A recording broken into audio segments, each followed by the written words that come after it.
CCCAA Southern California Regional Finals here on SportsNetUSA.net. LA Mission, the play-in team, taking the #2 seed here in Southern California. Your Cerritos Falcons. I'm Mark Pavlovich along with Corey Neyland. And Corey, yesterday Cerritos, well, nice way to put it, they put a thumping on LA Mission.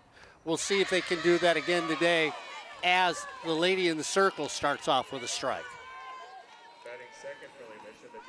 So Samantha Islas, Mark, the pitcher of the year in the South Coast Conference, starts this second game of this 2 out of 3 with a strikeout against Giselle Ruiz, and that's huge because if Ruiz gets on, we've been told it's an automatic double. Designated player today, Laporte coming up. Tiara Laporte batting second, and we'll see if Islas is set there. Corey Neyland will set that Cerritos defense for you in just a second.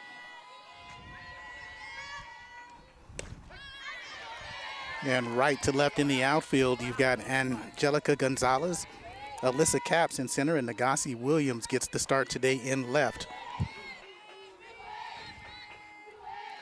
1-1 pitch. Off speed, drops a little low. Rochelle Leduc at first base, Alyssa Sotelo at second. Third base is Brooklyn Bedoya. And shortstop is Miranda Diaz, Vicky Nahira again behind the plate, and Samantha Islas 22-6 this season in the circle. High and outside. Brooklyn Bedoya had a big day yesterday. 4 for 4 when she went up there. She scored 3 runs. She drove in a bunch. She was the stalwart offense, and she's stalwart at third base for this Falcon team every game. Right on the edge, strike 2. 3-2's the count. Chris Highland, head coach for LA Mission. Lily Rodriguez, Charlie Jones, 2 of the assistant coaches. Just a little low for ball 4. Good eye by Laporte.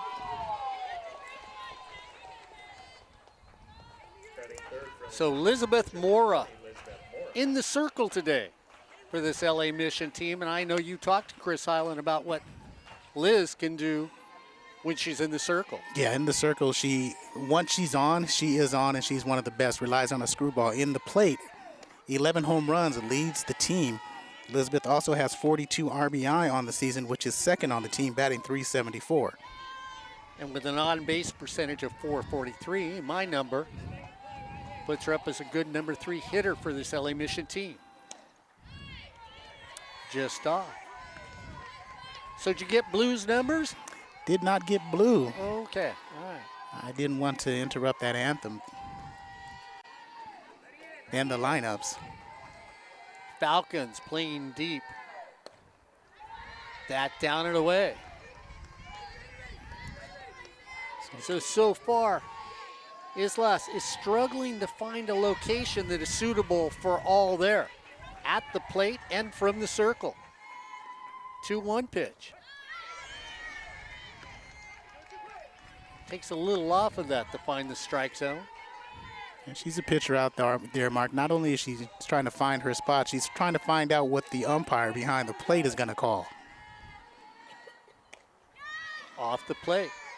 3-2, working hard in this first inning. Right, and that's a plus for the Eagles. And the thing is, that was off the plate, Mark. But again, some of the umpires we see call the black part of the plate as a strike. This one, going to be a little bit more constricted. Calls that one right down the middle. Strike 3 taken for Mora. So 2 outs in this inning, both through the route of the strikeout pitch. That brings up Beyonce Uribe, who's playing first base for LA Mission today. Batting .286. 4 RBIs for this team. So a little conversation going on there. Warm day. The ball carries well here at Nancy Kelly Field, and usually the wind is blowing out, Corey, when you're here. We've done enough games here. The alley is a beautiful place in left center for anybody who's got any power or can at least get the ball in the air. because you'll watch. And the longer this tournament goes on, if we go into a second game today, if the Falcons win game number 2, it's over today. If they lose game number 2, we play game number 3. This is a tough sun field for the outfielders the longer the afternoon grows. Yeah, and we think it's a little bit warmer than what the temperature said it was going to be. That's not too bad of a thing when you're playing softball. Right there. Solid defense. Brooklyn Bedoya, one of the better third base. And then when you look at Williams in left field, hasn't made an error all year. Well, as a team, it's a .966 fielding percentage, which is something that you like to see. 960 and above, you'll accept. You want 98 and above. I'll accept 960 and above as a winning team. Off the plate.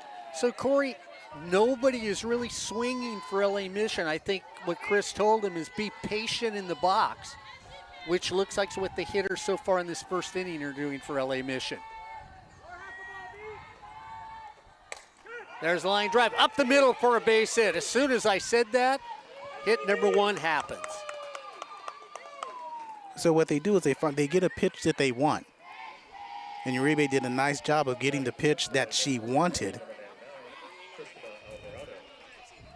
So Chris Alvarado comes up there, asks the coach, and he said, yeah, you can call her Chris. We call her Chris. Alvarado out of Granada Hills High School. She's catching today. So we're going to get a designated runner for LA Mission. Nissa Lima out of Silmar Charter High School will be the runner at second. A little surprised because they could send out their leadoff hitter to be a designated runner.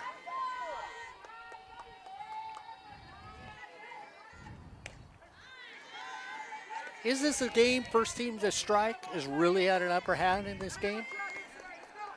I don't know if it's going to be the first ones that strikes in this particular series between these two teams, because both these teams can score a lot of runs. They both average about 5.5 a game on the season, but again, they're just dynamic enough to have big innings. They can put up 5 runs easily in one. First 2 pitches taken for strikes, 0-2 count, 2 outs, runner on second. Swings through that, strike 3. So no runs, 1 hit, no errors, and 2 left on base. As we head to the bottom of the first, it's LA Mission 0, Cerritos coming to the plate. Leading off for Cerritos, Rashard LeDuc playing first base. The potent one batting second, Brooklyn Bedoya, who plays third. Then you get Vicky Nahara, the catcher. And then if you get that far, it'll be that stalwart second base person, Alyssa Sotelo, the first 4 up for the Cerritos team. Corey, when you look at the defense for LA Mission, could be a little bit better when you look at the fielding percentage out there. Yeah, 939 fielding percentage for the Eagles, and that's something that they have to work on. And they had worked on during the season just to get to the playoffs, but that's one of the things that if they commit a couple errors in this game against Cerritos, that's going to come back to haunt them. In the circle, Lisbeth Mora, 13-8 on the season. She leads the team, 140 innings pitched, a 319 earned run average. So, yeah, may give up a lot of runs, but that offense, they were 24-16, 24-17 coming into the playoffs. They finished 6-6 in their conference. And when I look at her numbers, the number that bothers me the most when I look at her numbers is 31 walks. Her strikeout to walk ratio, it's not even 2-1. You can't give up extra opportunities to this Cerritos team. So if they're going to get on, let them get the base hit. And when you go to that fielding percentage, you can't have the errors if LA Mission wants 2 games today. And Cristobal Alvarado is her battery mate. Beyonce Uribe is at first base. Joanna Jimenez at second. Cynthia Torres at third. Giselle Ruiz at shortstop for the Eagles. Left to right, Dariana Ducktalk, Nikki Santa Cruz, and Hazel Altamirano in the outfield. Charlotte Duke will start things off for these Falcons. aggressive hitting team when you look at Cerritos. I mean, you really look at it, Leduc batting basically 365, 470 on base percentage, but the big number, 540 slugging percentage. 4 home runs this season.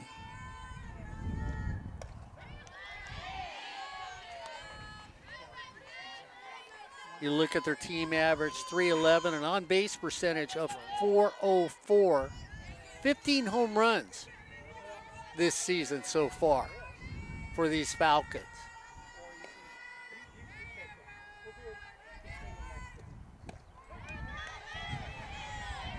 Now, Corey, the knee buckled. You got told that the lady in the circle's got a pretty wicked screwball. Yeah, she does. Watch out for it right here as she has a 1-2 count on Leduc. 1-2 pitch. Just missed the corner. Boy, it was framed by Alvarado. They don't get the call.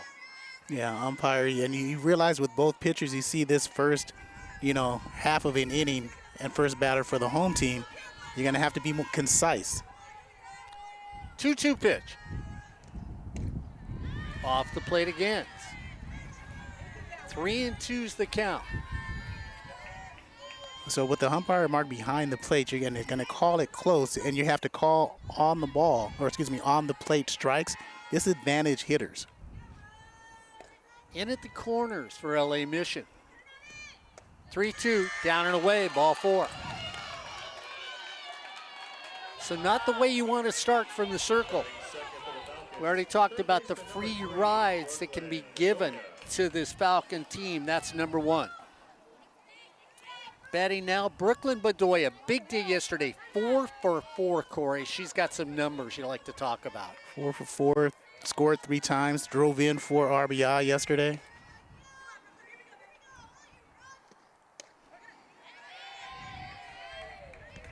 As good of a third baseman she is, she's a better number 2 hitter. Solid ball player all the way around. Defensive skills, but she can move the runners, and that's what the Falcons want to do here in the bottom of the first. We just started this game.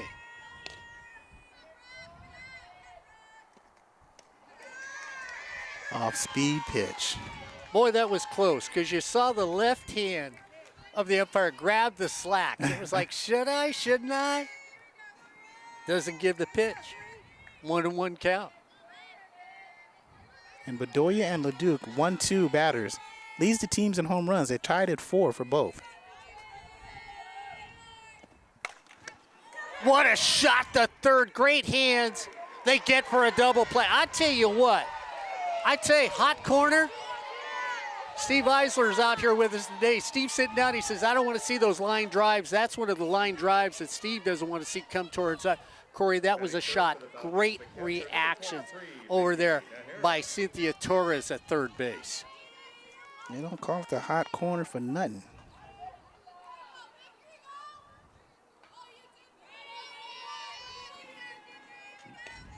So that brings up Vicky Nahara with nobody on.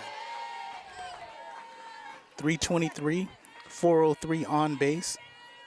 Nahara has 1 home run and 15 RBI this season. Walked more times as she struck out. We said LA Mission needed to play defense. Corey, that's a defensive play they needed right there. That ball was hit. If it goes into left, down the line, you've got a stand-up double, and maybe, we know how aggressive Cody is in the third base box, maybe it's 1-0.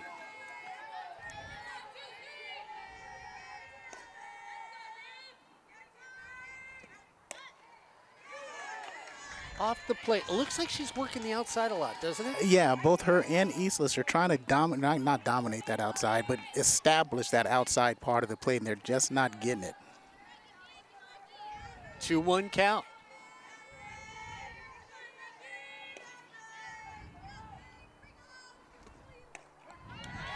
Right there, 2-2. And it's good movement by Mora. Working that outside comes with the second strike on the inside. A little bit frozen Nahara as she's up in the box. I think she's going to see one of those screwballs or changeups here. 2-2 pitch. There's off the hands, first error of the game against LA Mission.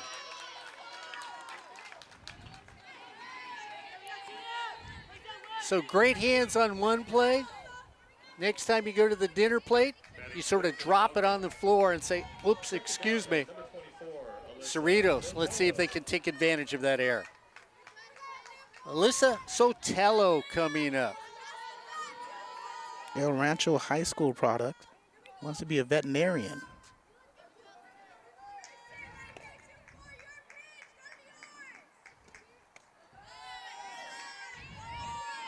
Runner looks like she's going, backs off.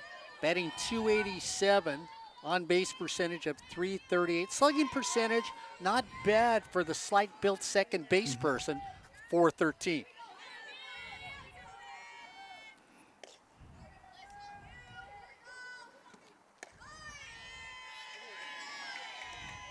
You like the activity by Cristobal Alvarado behind the plate, Corey. If she gets a chance, watch for a snap throw over to first base. Cody standing in short left field.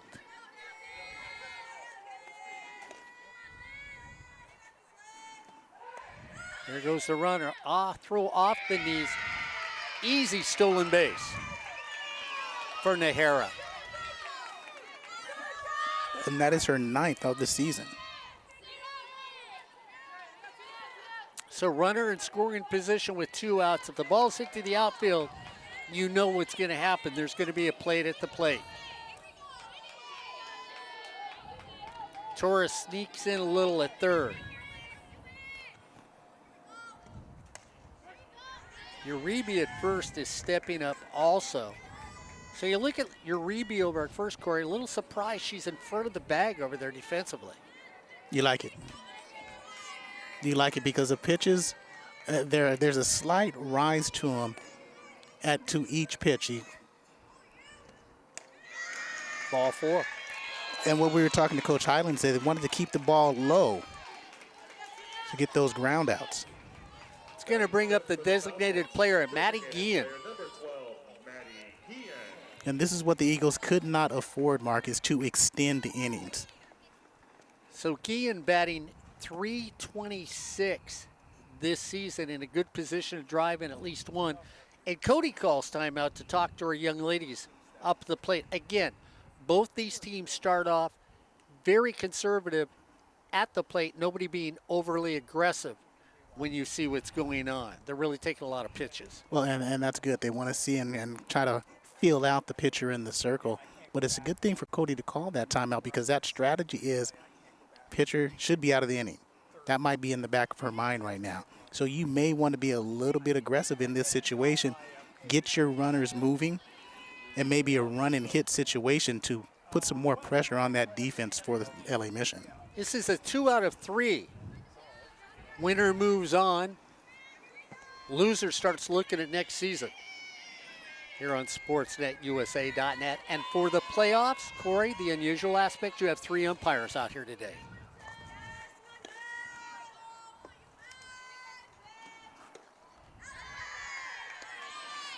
Down and away for a ball. Maddie Guillen's sister played at Fullerton. Maddie, .326, .451 on-base percentage. Now that's an on-base percentage and batting average that, yes, that's where it's more important. Or as important, I should say.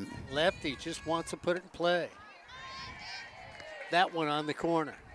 Now, if you throw a screwball, this pitch should, to the left-handed hitter, break away from her if she is throwing a screwball. So we'll see if she throws that screw, because then if you're Maddie Guillen, you want to take this pitch to left field. We're down the third baseline, so we can't really see if the lemon's getting squeezed or not. Mark, this is playoff softball.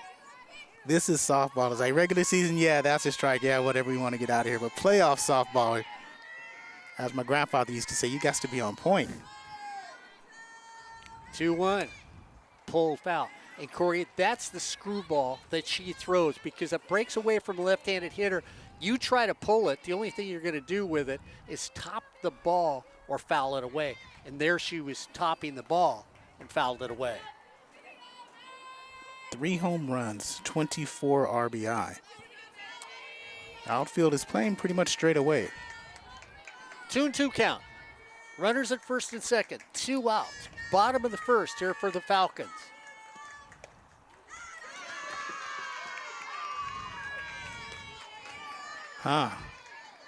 Well, let's put it this way. We got to wonder how outside off that plate they are. Alvarado thought it was a strike. Mora thought it was a strike. Cody was hoping it wasn't a strike. 3-2. Runners will be going. Ball 4. And if you're not going to get that strike before, you're not going to get that strike called there. So, Corey, we talked about Mora's strikeout to walk ratio. 3 runners on base. All 3 have gotten there because of the walk. Because of the error. And the error. I'm going to say because of the error. Yeah, she walked the other 2 batters, but that error was really the crucial point in this inning because that should have ended the inning.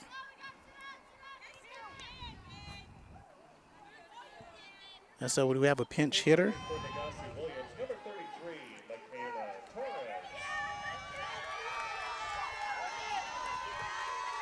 So pinch hitter early in the game for Cody. Knocked down. Flipped the first in time. Good defensive play over there by Joanna Jimenez, who knocks it down, does not panic at second base, and makes the play. No runs, no hits, 1 error, and 3 left on base. As we go to the top of the second, it's the Falcons 0, the Mission Eagles 0 here on Sportsnet, USA.net. Steve Eisler, Ed Ford, Corey Neyland, and myself, the old guy, calling the action here on Sportsnet, USA.net. And when you talk about the playoffs and you talk about Cerritos softball, you think of the head coach, Cody Murray. You've been around all season. Has Cody's style changed at all or any this season as compared to her overall tenure here? No. I mean, she's aggressive on the base paths. She loves to let her girls swing. She will tell them to be patient. And you can see that with her assistant coaches, they know how to play defense. And that's the thing. I mean, even with Caps out in center field, which is a hard sun field, even when she struggles, you don't see a coach say anything to a player or anything else. It's basically a lot of support. LA Mission gets out of that first inning. Really, and Corey, big play because I don't know, after you get run ruled the day before, if they'd have gotten 2 runs in, I think deflation sets in real quick to a softball team. Yeah, and what it does is, and it actually helps your pitcher in the circle because now that error got the bases loaded. But then I let my defense work for me again, and they make a spectacular play at second base. So that helps the pitcher calm down just a little bit when they come out there in the bottom of the second. And I can't say enough about Joanna Jimenez over at second because, guys, I can tell you when you knock a ball down, it's difficult to stay with it to get the out.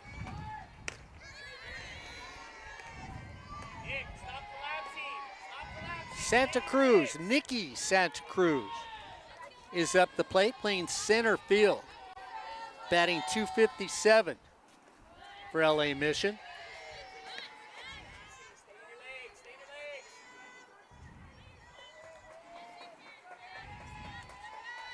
So we're all knotted up at 0. Santa Cruz takes that off the plate. Ready now. Hit his count, ready now. Stay tight inside the body, Nick, stay tight. Islas with an ERA of 1.31 from the circle. Gets a strike on that. She averages a little over 6 strikeouts per 7 innings. So you like somebody who can get the strikeout pitch if she needs it. And she's pitching into an honorable mention in the Western State Conference. And there is strike 3. Now it's interesting, Mark. I was going to ask you, because of the tight strike zone in that first inning for both squads, both teams, is the umpire, is he conducive, not conducive, but is he able to stretch that zone? because that looked like a stretch there. You know, he might hear enough chirping. Wear that. You know, Wear that. that's going to bring up Hazel Alamoreno playing right field for the Mission Eagles.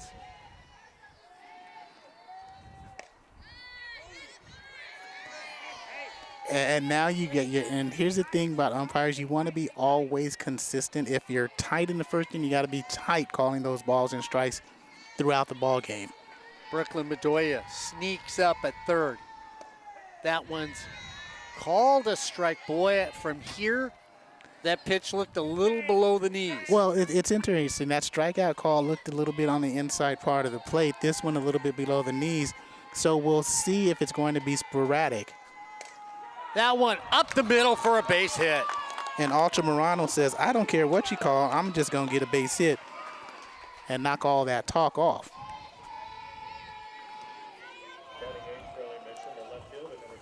So Dariana duck talk now. Playing left field. Betting 186 when she comes up. 8 strikeouts, 10 walks. Runner goes. Throw to second, not in time. High throw to second base from Nahara. The throw was there, Corey, but Sotelo's got to go up and get it. Extends, and then it's a late tag over at second base. Yeah, only a perfect throw would have thrown the runner out. Altamirano had a good jump. Perfect throw, out, a little bit high. She is safe now. Runner in scoring position for Duck Talk.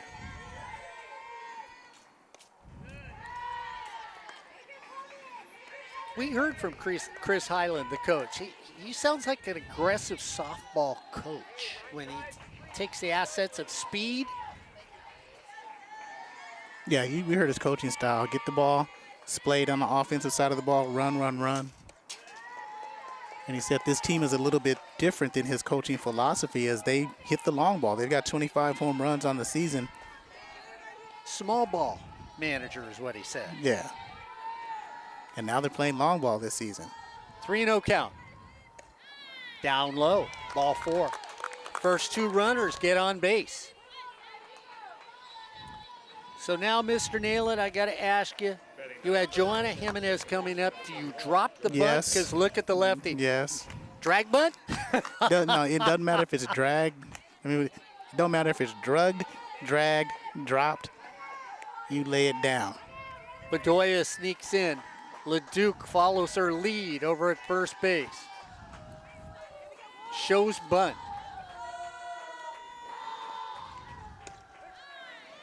Takes it for a strike.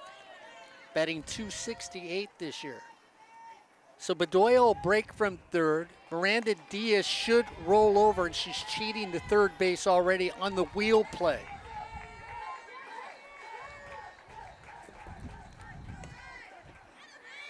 And Corey, if you're going to square and it's there, you need to make an attempt. That was strictly just a look. 0-2 count.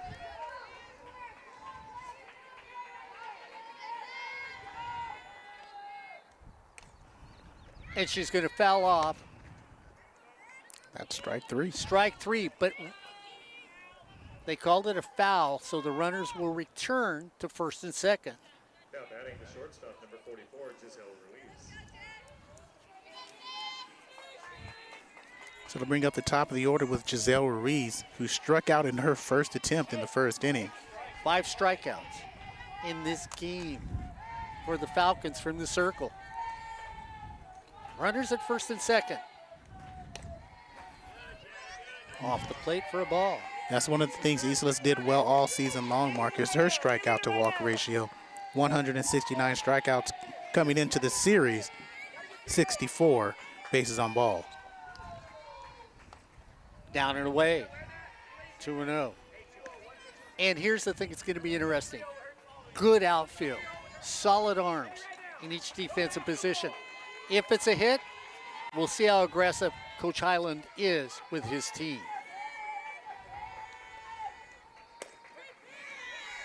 There for a strike. One thing I've seen from LA Mission, Corey, every one of their hitters flinches with the right leg on a pinch. I mean, keep an eye on this.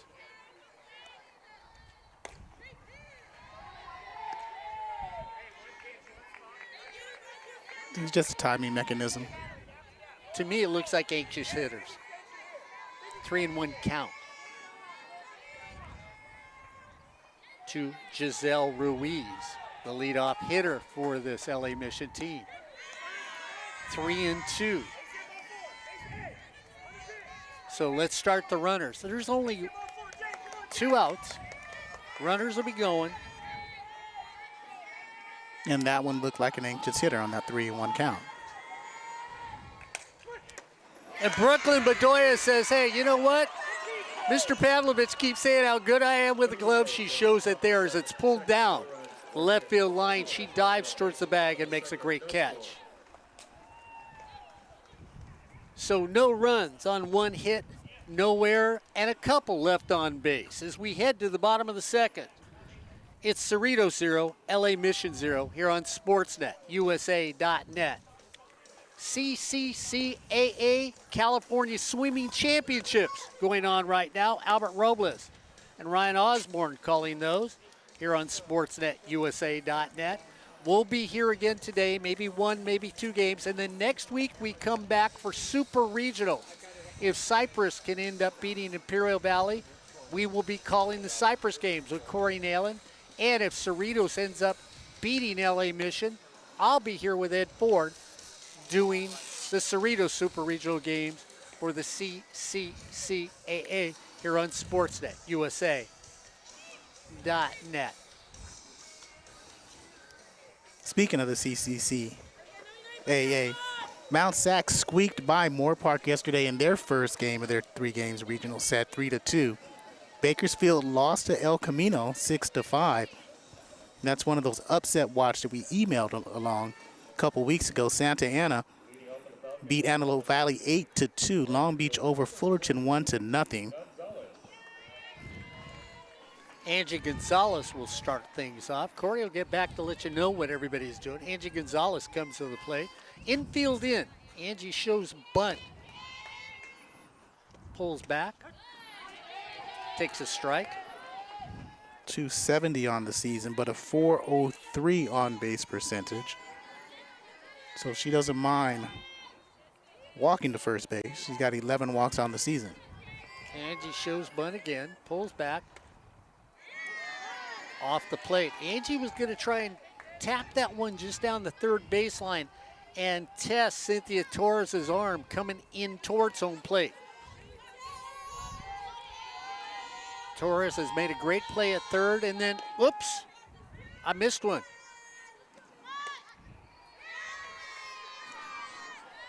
I tell you, the pitchers are getting framed. We're not behind home plate, so, but from where we're at, they can't be missing by much. But that was the same pitch that Islas got a strikeout on that outside part of the plate to a left-handed batter. 2-1 count. 2-1 pitch. There's the slap. Pick up, she's safe at first. No doubt about it.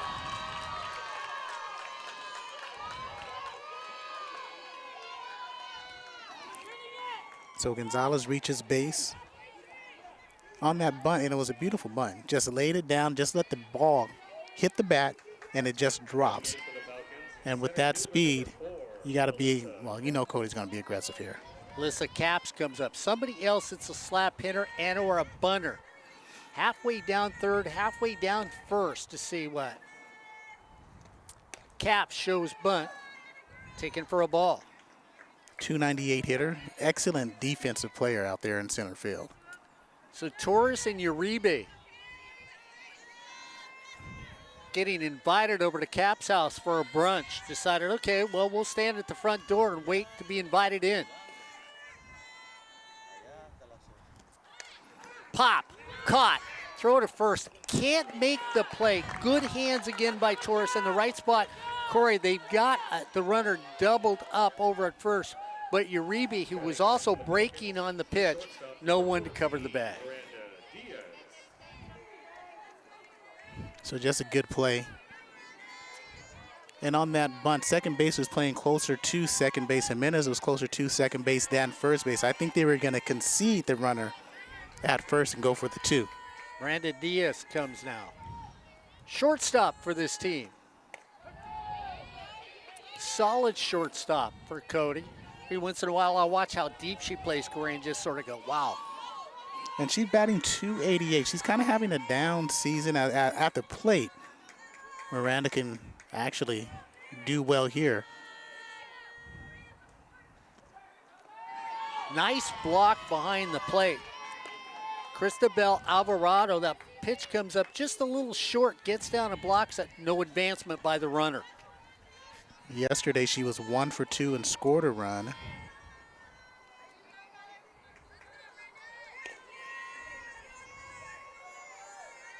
Mora delivers. Little flip shot over at short. Easy out. Nicely taken there at shortstop by Giselle Ruiz. Little soft liner.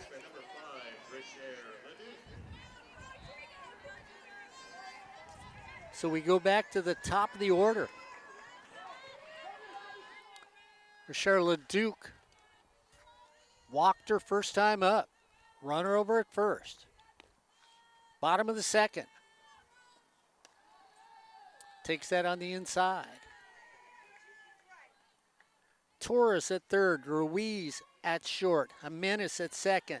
Uribe at first for LA Mission. Ruiz deep at shortstop defensively. Shot hit over towards us. Corey Neyland with his hands ready. Trainers are really good here. When you catch one of those and they think you broke your hand, they'll bring you a big bag of ice. Don't worry about it. Soft hands right here, Mark. All right. Torres has been good at third, handling hot shots. He's going to come on over to the line just a little. Backs up a few steps at third. There's that screwball. And Mark, you mentioned anxious hitters on the Mission side. I think there are anxious hitters here on the Cerritos side as well.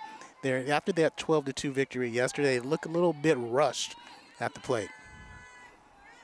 1-2 pitch.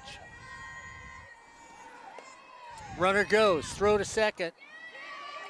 Can't get the runner, but again, nice block of the ball by the shortstop, Giselle Ruiz. Corey, if that gets away, you've got a runner in scoring position. Yeah, and with the screwball pitcher here, it's going to be something, not a fastball. So if I'm Cody with 2 outs, you say you never want to make that out, last out at third base, I'm going to attempt and try to send my runner again. 2-2 pitch. Mora taking her time, playing with the ball in the circle. Just off. 3-2. Here's the bigger question. If it's a maybe play at home, you sending your runner? Yeah, you got to. Okay. 3-2 pitch, 2 out, runner at second, bottom of the second inning. Actually, with Brooklyn Bedoya coming up next, if LeDuc gets on, no, I don't think I send her. Okay. Mora brings it. Shot just foul.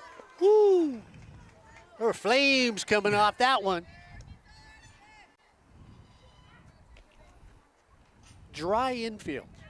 You can see the ball today. When it's getting hit, that first bounce off the bat, it's got a lot of overspin. There's some speed coming at the infielders. We'll try it again. 3-2, 2 out, runner at second, bottom of the second. Mora brings it home. Ball 4. That's tough if you're in the circle, Mark. So Brooklyn Bedoya, the heroine yesterday for this Falcon team. Should we call her instant offense? You can. Okay. She waits. She says, I got something sitting out there for me. I'm bringing it home.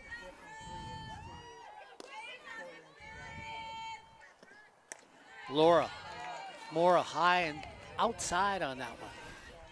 Her high school coach was a former Falcon over at Mayfair High School. Aaron Brown was the head coach out there, 4-year scholar athlete, so a student athlete, Mark. Thank you, sir. Bedoya waits.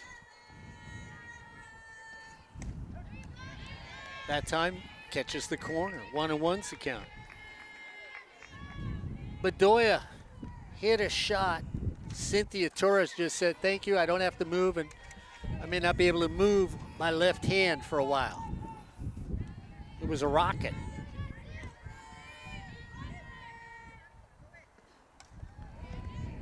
Bedoya reaches for a pitch down and away and just fouls it off. Yeah, and that was a straight drop ball trying to hit the lower quadrant. Did nothing on it. It was just a drop pitch, and it's a good pitch by Mora. 1-2. Runner at second, 2 outs. Runner at first, 2 outs. 1-2 pitch. Strike 3. So Mora comes up with the strikeout pitch that she needed.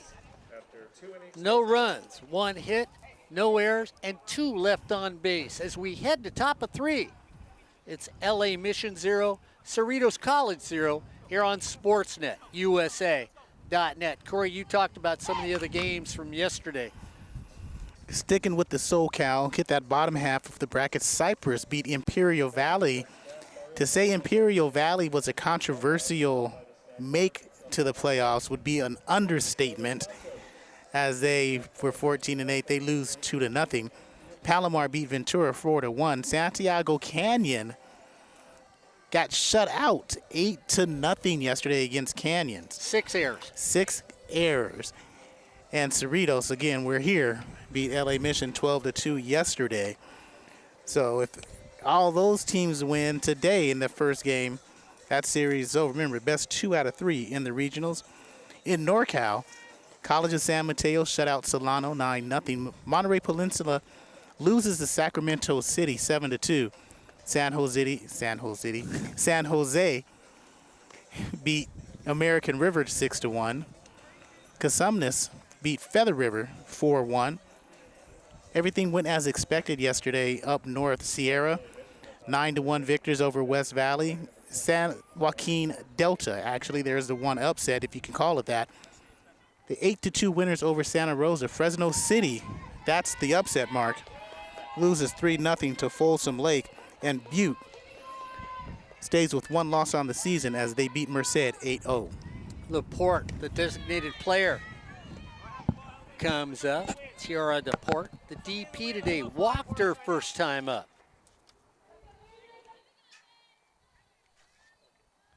So she comes up here looking for a hit, fouls it off in our direction.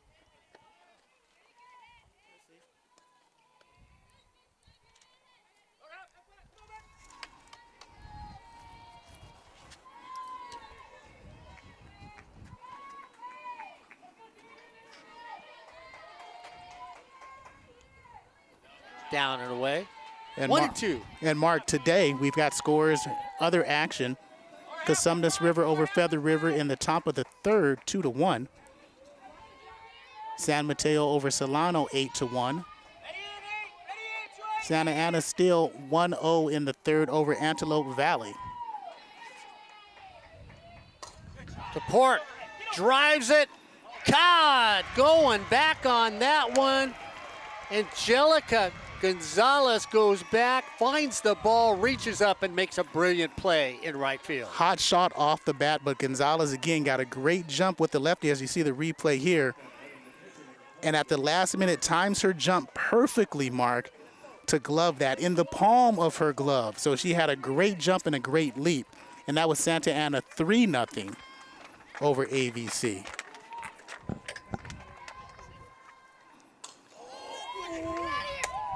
Long fly ball, if it stays fair, well, we might have the first run on there, but we don't as Mora takes that foul. She struck out her first time up. Mark, Santiago Canyon 1. College of the Canyons, top of the third, nothing. Good job. All And Butte over Merced 3-0. But you don't really expect that to get closer, and we'll check back with more scores a little bit later. So Mora demonstrates some power.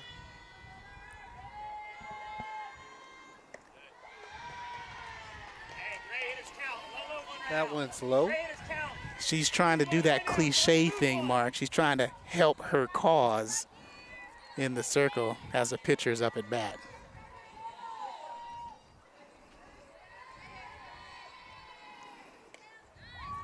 It's off the plate. And interesting you bring that up because everybody is gaga over the pitcher in Imperial Valley, except Chris Eiler had talked about her. She can't hit. She can't play defense. She may get you 18 strikeouts, but boy, there's a couple things lacking in her game. Ball 4. So Mora over at first, which brings up Uribe, who has the only hit so far in the game for LA Mission. And Mark, so the middle infield, Miranda Diaz and Alyssa Sotelo, will see what they have to do and have to play a double play opportunity here. First one down Broadway, taking first strike.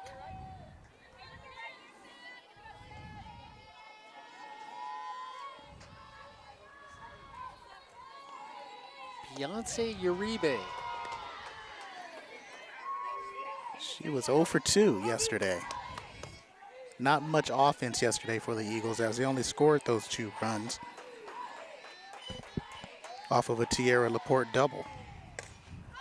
Little floater, Caps comes in, she settles under it, makes the catch and almost loses it as she took her eye off the ball, Corey, and looked for the runner while she was making the catch. Yeah, and she was trying to transfer all at the same time. So she took her eye off the ball, looking at the runner. The ball hits a glove, and she's trying to transfer at the same time. That is a recipe for disaster. But in the Falcons' case, it's the second out. So that brings up the plate Cristobal Alvarado. Drives it deep in the alley. That's going to hit the wall. They're going to send the runner here. Here comes a relay. Chris Island says, let's go. Runner safe at second, runner safe at home. And aggressive running by Coach Highland. And because of the cutoff to second base, Chris Highland says, you know what, we're going to, actually, Mark, doesn't even matter the cutoff. He was sending Mora all the way, and Mora was motoring around second, around third. She saw her coach halfway through, and she sped up to score that first run. So the Falcons try to get the trailing runner for the third out. Can't do that, and then by the time they miss the tag and they go to home, LA Mission's on the board. Brings up Nikki Santa Cruz, who struck out in her first at-bat. LA Mission strikes first. Little pop fly, gonna go foul. But that's what you'll need if you're an LA Mission squad. The first time they've made the playoffs since 2009. In Chris Highland's 5-year tenure, it's one of those things where you're playing at a public park for your home games. If you have a home game, you don't get your play-in game at your home. An ugly public park is how he put it, okay? There's public parks, and then there's ugly. So you know what I see? Holes in the infield, an uneven outfield when you say ugly public park. Oh, he said, when we talked to Fullerton, he said it wasn't that good. So, strike 3 taken, but not before LA Mission gets on the board. 1 run, 1 hit, no errors, 1 left on base. As we head to bottom of 3, well, it's the Eagles 1, the Falcons 0 here on Sportsnet USA.net. Go ahead and talk about Chris, because interesting conversation with him. Yeah, I mean, he's one of those guys, like we said, he likes to play small ball. That's his philosophy. But he's an adaptable coach. And so with an adaptable coach, you can cater to your team's strengths. And he has done that this year as they're more power hitting. He likes to run. Giselle Ruiz is a state leader in steals this year with 53. And that's also 5th all-time single season in the CCCAA history. So if she gets, 3 or 4 more, she gets 3 more, she ties for 4th. She gets 4, she gets 4th all alone. But again, you talk about his tenure. Aliana Martinez, who he sent to Dubuque College or University of Dubuque in Iowa, was the single season lead stealer last year for that team. So he's a guy who loves the game of softball. He's passionate for the game of softball. It's funny, we talk to Cody. You talk to Cody all the time. The years she's been at Cerritos, there's always been that passion with 2 state titles. And now you're seeing the new breed come across with Chris Highland with that passion in 5 years. If he keeps that passion going, LA Mission, it won't be another, 13 years before they make the playoffs again. And it won't be a play-in game. Well, I mean, if you've got coaches that are just here to collect the paycheck, you're not going to win. And we know that's not her attitude. And we know that's not Chris's attitude.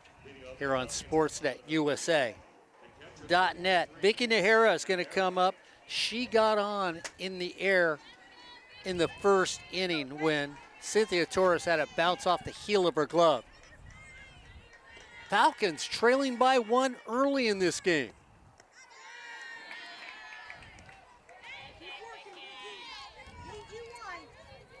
Nahara looking to get on base. Excellent catcher for Cody's team. As good as your pitcher is, you've got to have that person behind the plate. Driven deep to the wall. It's just short. Nahara turns, sets for second. She's in there standing up.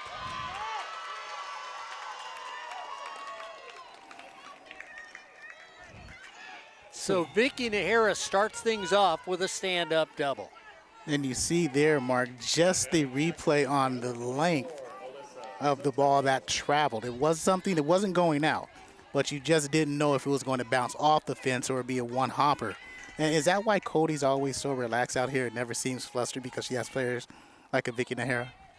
She's got a whole team that can react for her. Alyssa Sotelo comes up. Double clutches, shot through third. Let's see if the turn comes. She's going to play at the corners. So this is where a third base person, Torres comes up, shots hit by you because there is no time for reaction time. But you see what different is on these first 2 batters? They're aggressive. First pitch swinging. They're not waiting for that pitcher. They've got her in the first 2 innings, and that's this second time through the order. They've got their timing down, and Maddie Guillen, she can make it 3-0 with 1 swing of the bat. So we'll see if Sotelo will take off from first base. Runners at the corner, no outs here in the bottom of the 3rd. No answer.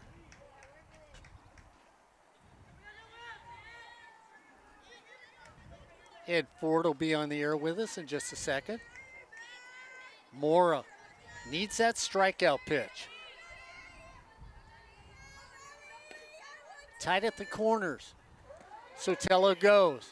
No throw to second. Second base conceded. Stolen base.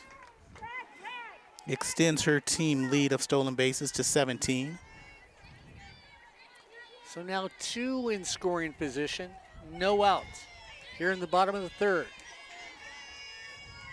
Infield in. 2-0 count. So, Chris Highland is not going to concede a run for an out. In at 3rd, in at short, in at 2nd, in at 1st for LA Mission.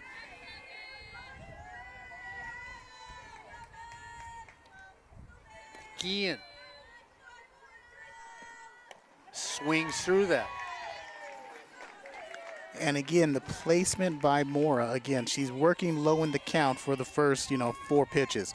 And then she comes up high to change that eye level and that eye movement of the hitter, and she evens the count at 2. Still, there's no outs, and you can't concede that run. 2-2's the count. Mora brings it. Strike 3.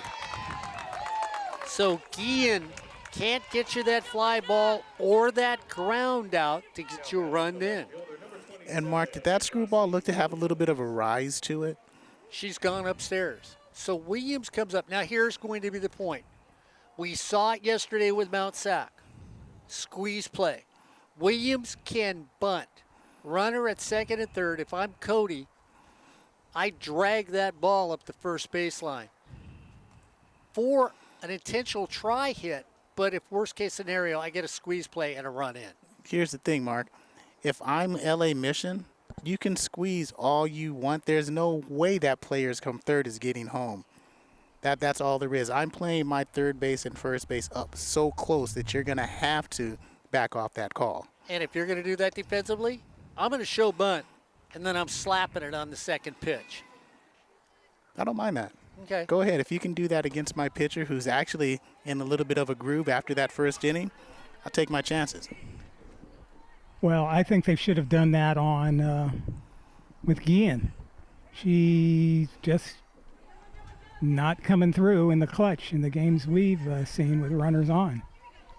Williams comes up. Corey Neyland's defense is in there right now. Torres and Uribe welcoming themselves to the batter at the plate, Williams.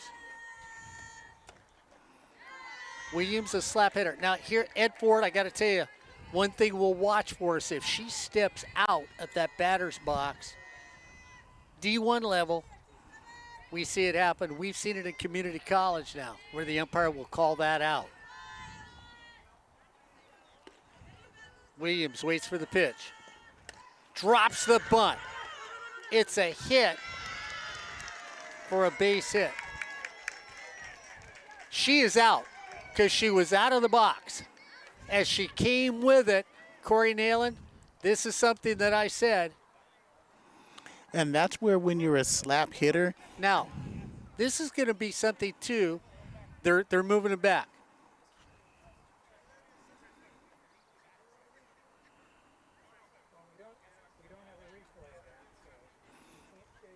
So they're either going to call her out or a foul ball because she was out, because she stepped on it. The thing with the slap hitter or with a drag bunt situation, you have to make sure.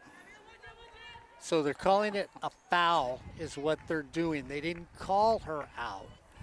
Now, see, that's because I thought her half of her foot was down outside the box when she made contact with the ball. And when you're dragging that ball, you have to make sure that when bat hits ball, your foot is still up in the air. They come back with the bunt. Safe at first.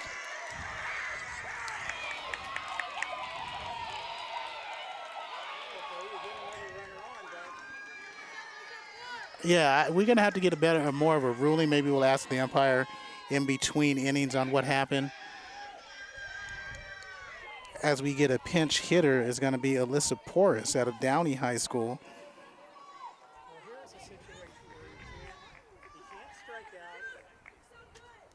Here's a situation where you can't strike out, you can't pop it up to the infield, you actually got to make some contact, hit a fly ball at least. Ed, I got to bring up the previous bat. You and I were here at a Cerritos game. Same thing happened. Same batter. Batter got to go back. Cody looked at me and said the umpire got it wrong. Well, I don't understand it on that one either. I mean, that wasn't a foul ball. It didn't hit the plate. So it didn't hit inside the batter's box. Out. So Gonzalez. Coming up the bat, we already had a change made in this game. So that's Alyssa Porras is now at the plate. She came in the bat previously, so there's been a lineup change.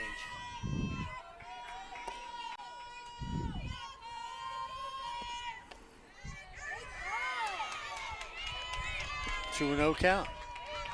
And she's hitting for Gonzalez, Mark, who coincidentally bunt single at her first time at bat. Porras, a little more power to her bat. Bases loaded. 1 out. Trailing by 1. Bottom of 3.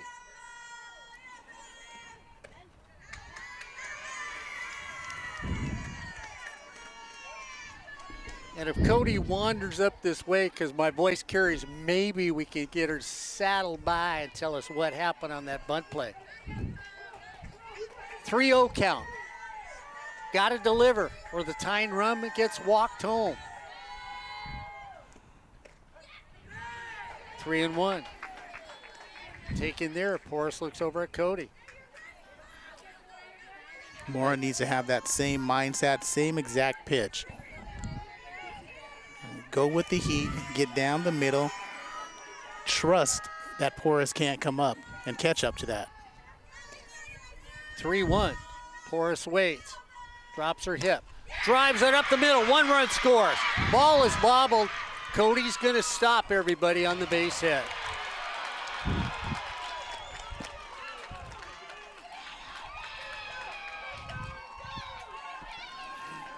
So an RBI single brings in Nahara. Advances Sotelo to third, Williams to second, and Porras with that pinch hit RBI single at first. Caps, who popped out on a bunt attempt. So There's going to be a pinch hitter for her. Ariana Hamilton is coming up.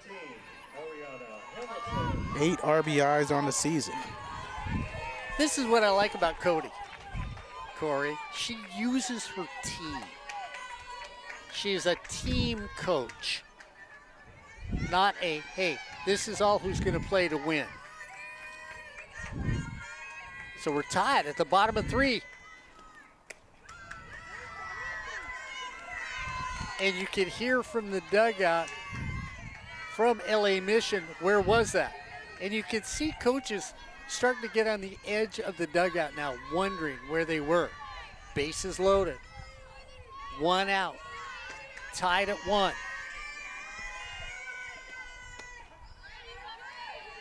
That's a strike. Well, when I was out in center field setting up the camera before the game, the umpires came back, we were walking past, and they said, hey, we want one of those frames on screen. Like you see in the Major League Baseball games. A little bit beyond our budget. 1-1 count. Outside. Well, you know what? If he gave us a box of crayons, one of us could draw it and then hold it up in front of the camera. And I've seen that look on a pitcher in the circle, Mark, that smile that they get sometimes. That smile that, it's not really a smile. Hamilton. 2-1 count. Hamilton pops it, going to float out of play. 2-2. I call it the Terra Midget smile in the circle, Mark. I'm smiling only because I want to stay in the game. Hope you're not parked next to me because you'll have a date in the car. Only because I can't hit a batter and walk them in. 2-2 to Hamilton. Bases loaded. Cerritos knotted it up here in the bottom of the 3rd.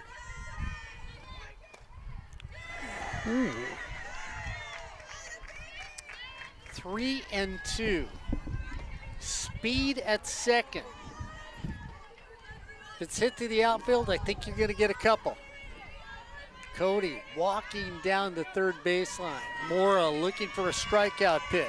Hamilton just wants a lazy fly to get one in.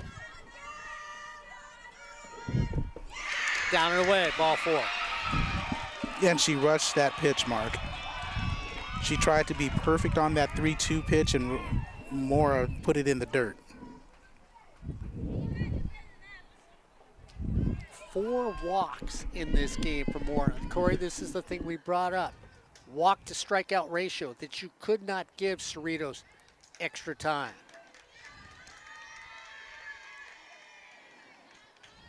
Re-entering back at first base, number 4, Alyssa Caps. So Caps now goes back in for her position. She's got speed, so you put her over at first base. Gonzalez back at first base. She was pinch hit for by Porras. She's at second base. And Williams, who wanted to get on, is at third with the 2-1 game here in the bottom of the 3rd inning, Mark. And Miranda Diaz comes up for Cerritos. 288 hitter. And Mark, at the plate, she's going to be the key to not only this game, but this series, but future series if they win here today in their playoff push to get to state. Moore on the circle. Lets it fly. Gets it on the edge. She owes me another hit. So here's where she should get it. Ed Ford's cashing in a chip. Diaz waits. Corey Neyland wishes he was sitting behind the plate right now. You know, I'm tempted to leave you all and just sit behind the plate for an at-bat. Corey's going, you know, I don't know where these are missing at. Either does Mora. Either does Alvarado. Down in the dirt. Beautiful block by Alvarado behind the plate. No doubts on that one, but that's one of those things where you're not getting the close calls that you think you should be. You press just a little bit to be perfect. And when you try to be perfect, bad things happen. Infield in for LA Mission. Choke off the runner at home if the ball's hit back to him. On the corner. So Diaz thinks it's inside. She pulls off the plate. LA Mission gets the call. 2-2 count. Torres in at third. Giselle Ruiz on the line at short.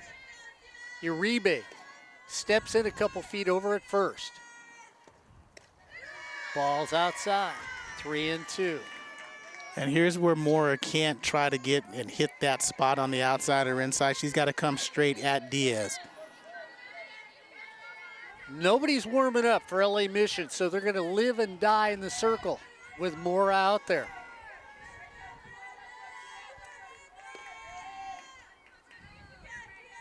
Mora brings it. Down the third baseline, that's foul. And here's the thing that's nice about Williams.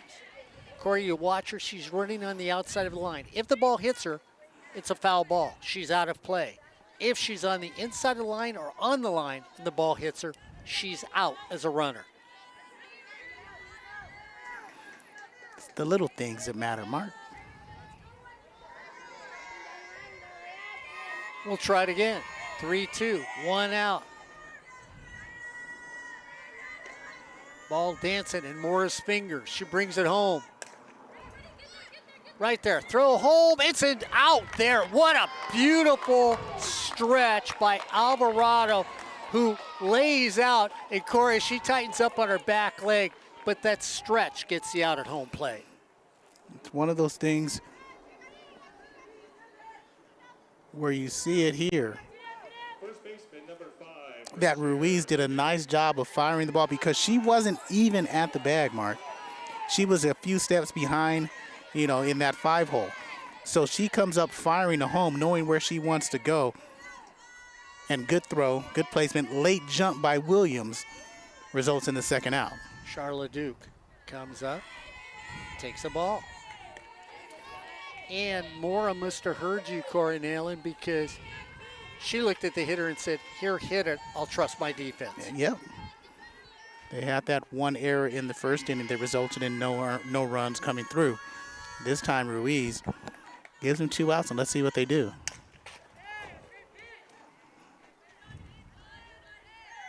Hit over in Ed Ford's direction.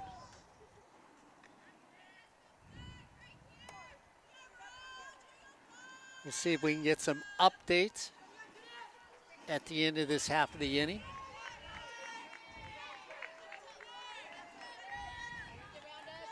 One pitch. Close game here, 2-1. Falcons in front. Off speed, should be an out. Catcher goes and gets it, and I like that. Alvarado says it's mine. Corey Neyland waves everybody off and gets the third catch for an out. 2 runs on 4 hits, 3 runners left on base after 3 complete. Falcons lead. So, Mark, So 2 runs on a few hits. bases are jammed. And as we look and get ready for the 4th inning, it's now the Falcons 2. The Eagles 1 here on Sportsnet, USA.net. Ed, any updates going around? Plenty of updates. Over at Long Beach at their brand new facility, the Vikings leading Fullerton College by a score of 1-0. That's in the bottom of the 4th inning. San Mateo at the top of the 4th, 14-0 over Solano. That one is pretty much a wrap. Feather River trails by 1. Cosumnes River 2, Feather River 1. Santa Ana 7-0 over Antelope Valley. That's in the top of the 5th, so a couple more runs for them, and it will be over. Run rule. Top of the 4th, Santiago Canyon bouncing back 3-0 lead over Canyons. That's top of the 4th. No score from Fresno and Folsom Lake. I'm not going to make a joke. Butte, Merced. Butte's ahead 4-0, bottom of the 4th. West Valley ahead of Sierra on the top of the 4th, trying to square things up in that series, 3-0. Cypress, bottom of the 5th. There is no score, so that's turning into a big pitcher's duel. And last night we didn't get a score from Monterey and Sacramento City College, so I'll have to say, as we used to joke in previous years, I guess the homing pitching got eaten by a cat on the way down from Monterey. I mean, I don't know what's with scores from Monterey, but it's like they can't report any scores. They must send them in the mail. Actually, that cat actually showed up. A problem is it was eaten by something else. Yeah, probably. Sacramento 7, Monterey Peninsula 2. Alamorano comes to the plate, takes the first pitch for a strike. Yeah, they're going to need to upgrade. Maybe they can get one of those owls from Harry Potter.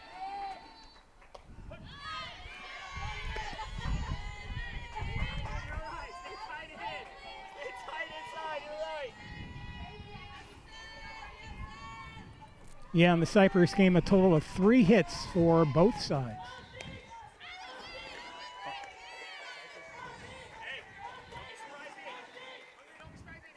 So wonder who's in the circle for Cypress in that game, if it's Rush or Sandoval. Down low. 2-2's the count. So Altamirano had a single and a stolen base on her first time at bat. I'm going to say it's Emily Rush. It's in the circle. I think Rush goes the whole day. Down in the dirt. 3-2. 1 run, 3 hits for LA Mission. 2 runs, 5 hits for the Falcons. Here as we start the top of the 4th. Islas brings it down. Little floater right field. Easy pickup out there for Gonzalez for the first out. Yes, it's an encore of yesterday's game. Emily Rush against Carrion.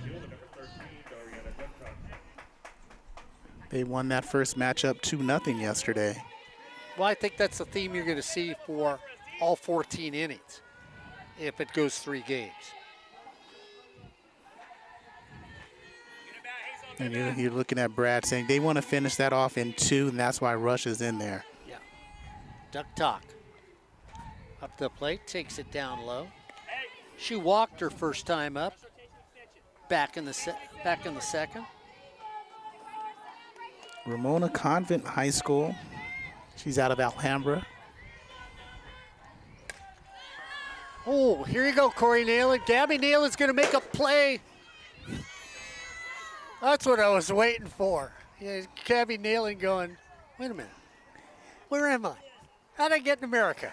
That's why I didn't go, because I knew it was hitting the top. Corey Neyland crossed his fingers. Yeah. I'm not that fast anymore. I'm in trouble. You could tell. I'll run over there the next time. That one on the inside part of the plate. 1-2. Chris is taking a walk away going, wait a minute. I'm not getting those calls for a coach over at the third base coaching box. 1-2 pitch. Strike 3 call.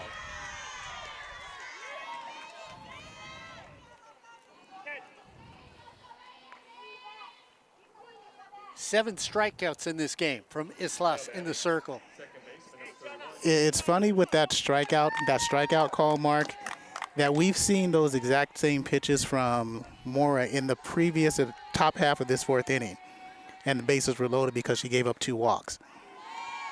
Yeah, These pitches here are actually strikes for Eastless. And no wonder Coach Highland and then LA Mission is not too ecstatic about the calls. he's talking to his dugout. Chris is turning around talking to his dugout like, what? Fouled away.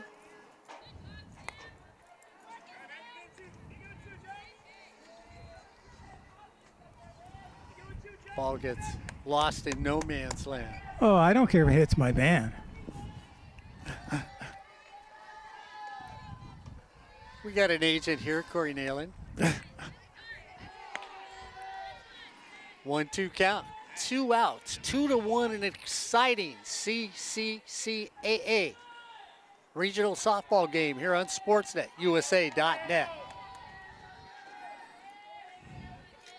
Islas brings it. Strike 3. And look at Chris, Corey. Look at Chris. Has his hands out. Can't figure out what is going on and how that call happened. But no matter what happened, that's no runs, no hits, no errors, and nobody left on base. As we head to bottom of 4, it's Cerritos 2, LA Mission 1 here on Sportsnet, USA.net. I think if you look at our replay, right down the middle, it was a strike. So let's have Corey Neyland come over and take a look at it for us. All right, let's take a look. So we'll let Corey's eye tell you if it's a strike 3 or not. Oh, yeah. That was a strike even before it hit the catcher's glove. Yeah, that was no argument there.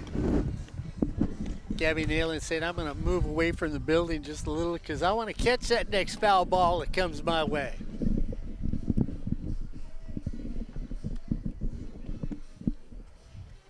Well, one thing I've liked about this regional playoff, not this specific one, but the whole regional playoffs in Southern California this year, that you had teams that got overlooked previous years. I mean, in previous years, LA Mission would have not even gotten any consideration.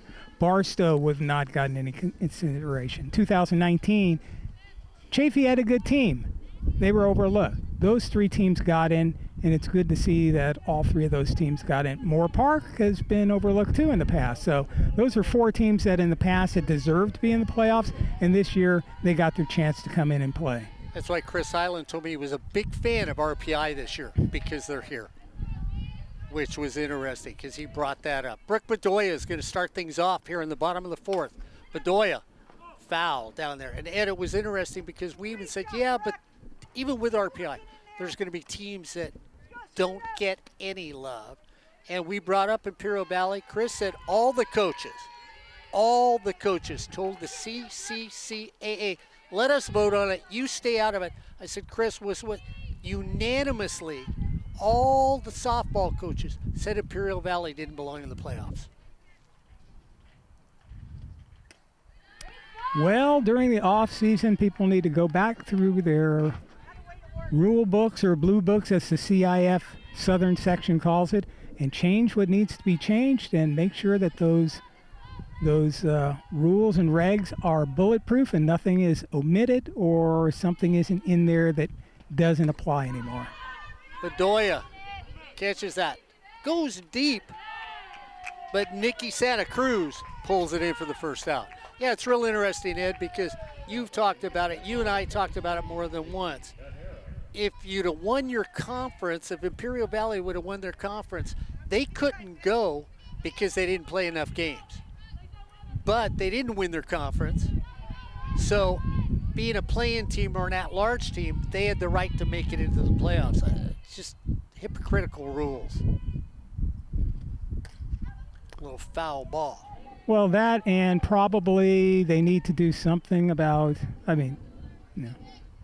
I would make the playoffs more uniform between the North and the South. I mean, we have play-in games here, no play-ins in the Northern California section, even though there was that story that they were going to do that this year, but that didn't happen. And I think you need to have it uniform. I mean, isn't that what the CCCAA is for, to make things uniform in the playoffs? So if there's play-ins down here, there should be play-ins in the north. Yeah, I mean, what's fair for one side should be fair for the other side. Nehera takes the roller down and away. 1-1's the count. Mora. Ball dancing on her fingertips. Nehera, Ed Ford, it's real interesting. You watch Vicky where she strides, she's almost out of the box. And Cody's going to have to take a little time with me after this game to explain one of the plays today. Still go back to that bunt play when this game is over. Try and catch her in between if the Falcons win or lose this second game.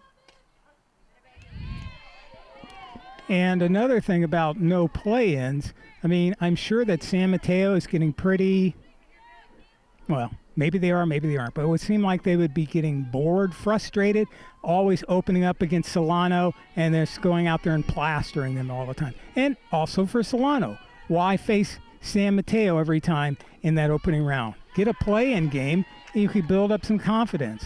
Or maybe there's a better team that will beat them, Solano, and be the play-in team that faces San Mateo in the north. That gives a little more variety to the whole playoff system. You don't always want the same teams in the same matchups. I mean, that's, I can understand we have the same things like, Mount Sacs always in the state final. Well, look at their team. They deserve to be. They work for it, and they've got good players. But some of the things need to be changed. Like I said, that should be up to the CCCAA to do something about, are we going to have play-ins for everybody, or are we going to, do this two different things, north and south, which makes no sense. They're not doing that in swimming, and we're covering the swimming championships today.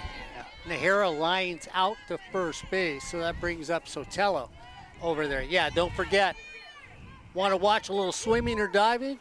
Albert Robles, along with Ryan Osborne over at the CCCAA State Championships for swimming here on SportsNetUSA.net.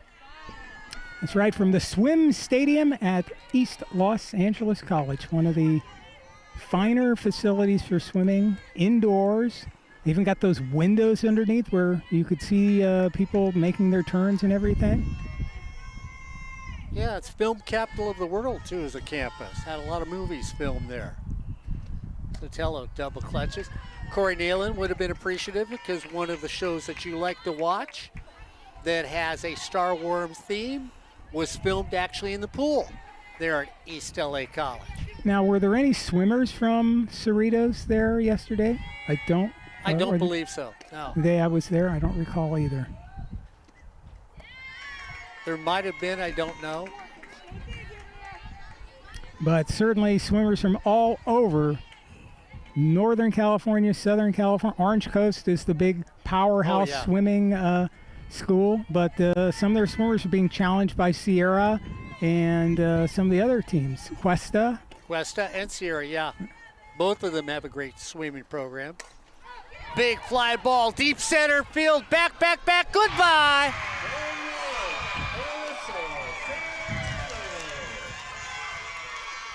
And you watch the replay here, she extends in the upper part of the zone and goes with the pitch to right center field for a beautiful solo home run by Alyssa Sotelo. I mean, let's give some props to our outfield cameraman, Steve Eiler, helping us out here on a Saturday at Cerritos College. Yeah. It's always, you know what, it's nice to get all the views here as you do on SportsNetUSA.net. Yeah, we don't have one of those 5 camera systems like they've got up there at the Palace at West Valley, but well, we could get 5 cameras, but we would be getting them from the 99-cent store, and I don't think they'd work that well. Guillen comes up and says, okay, Ed Ford, get ready. You get to get cashed in here. Takes the first pitch for a strike. And I was going to say for Guillen, for her to be aggressive because Mora is going to have to come towards her and establish something again with 2 outs. Probably would have been first pitch swinging there. But again, Sotelo, the way she extended, Mark, her arms to get all the barrel was a beautiful thing. Down and away. 3-1. So the bats heat up If Cerritos wins this game, they move on to the Super Regionals. If for some reason they do not, we play game number 2 today and number 3 in the series here on SportsNetUSA.net. What I've always wanted to ask, do they re-rank for the Super Regionals or no? I always forget it in the 3C2A. Ed, do they re-rank for the Super Regionals? Yes, they do.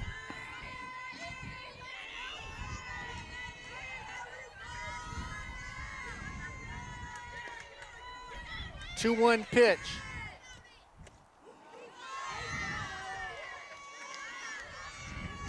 And Corey, when you see a catcher frame so long, and she just turned around and talked to the umpire, which was interesting.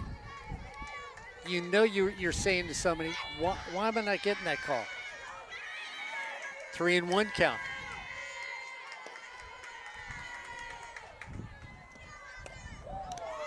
Swung through and missed. And it looks like Guillen is just pulling off of the ball. Yeah, you see. Overswinging. Yeah, you see her head move towards first base and a little bit towards the foul area at first base line. She's got to keep that locked in. 3-2 pitch.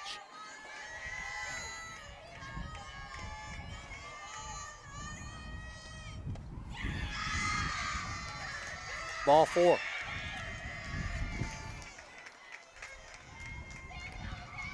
So the walk has been the demise in the circle today for LA Mission. Everybody moves up. Williams comes up. Speaking of those walks, the 6th walk given up by Mora today, Mark. Williams said, go ahead, bring your defense in. Let's see if she drops another bunt like she did earlier today. Takes that for a strike. Now here's where Williams, who's an established hitter, she leads the team in average at 384. With her speed and her skill with the bat, this is a chop. Yeah, pound it into that tough dirt is what Corey Neyland would ask her to do.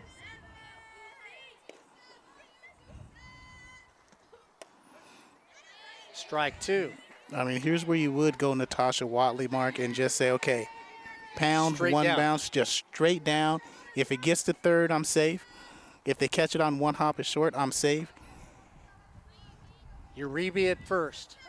Torres at third. On top of the hitter. Torres backs off a little now with 2 strikes. Slap.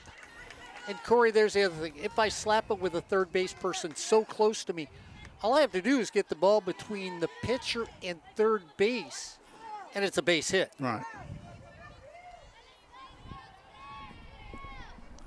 Giselle Ruiz, even with the bags at shortstop. Joanna Jimenez back a little deeper at second base.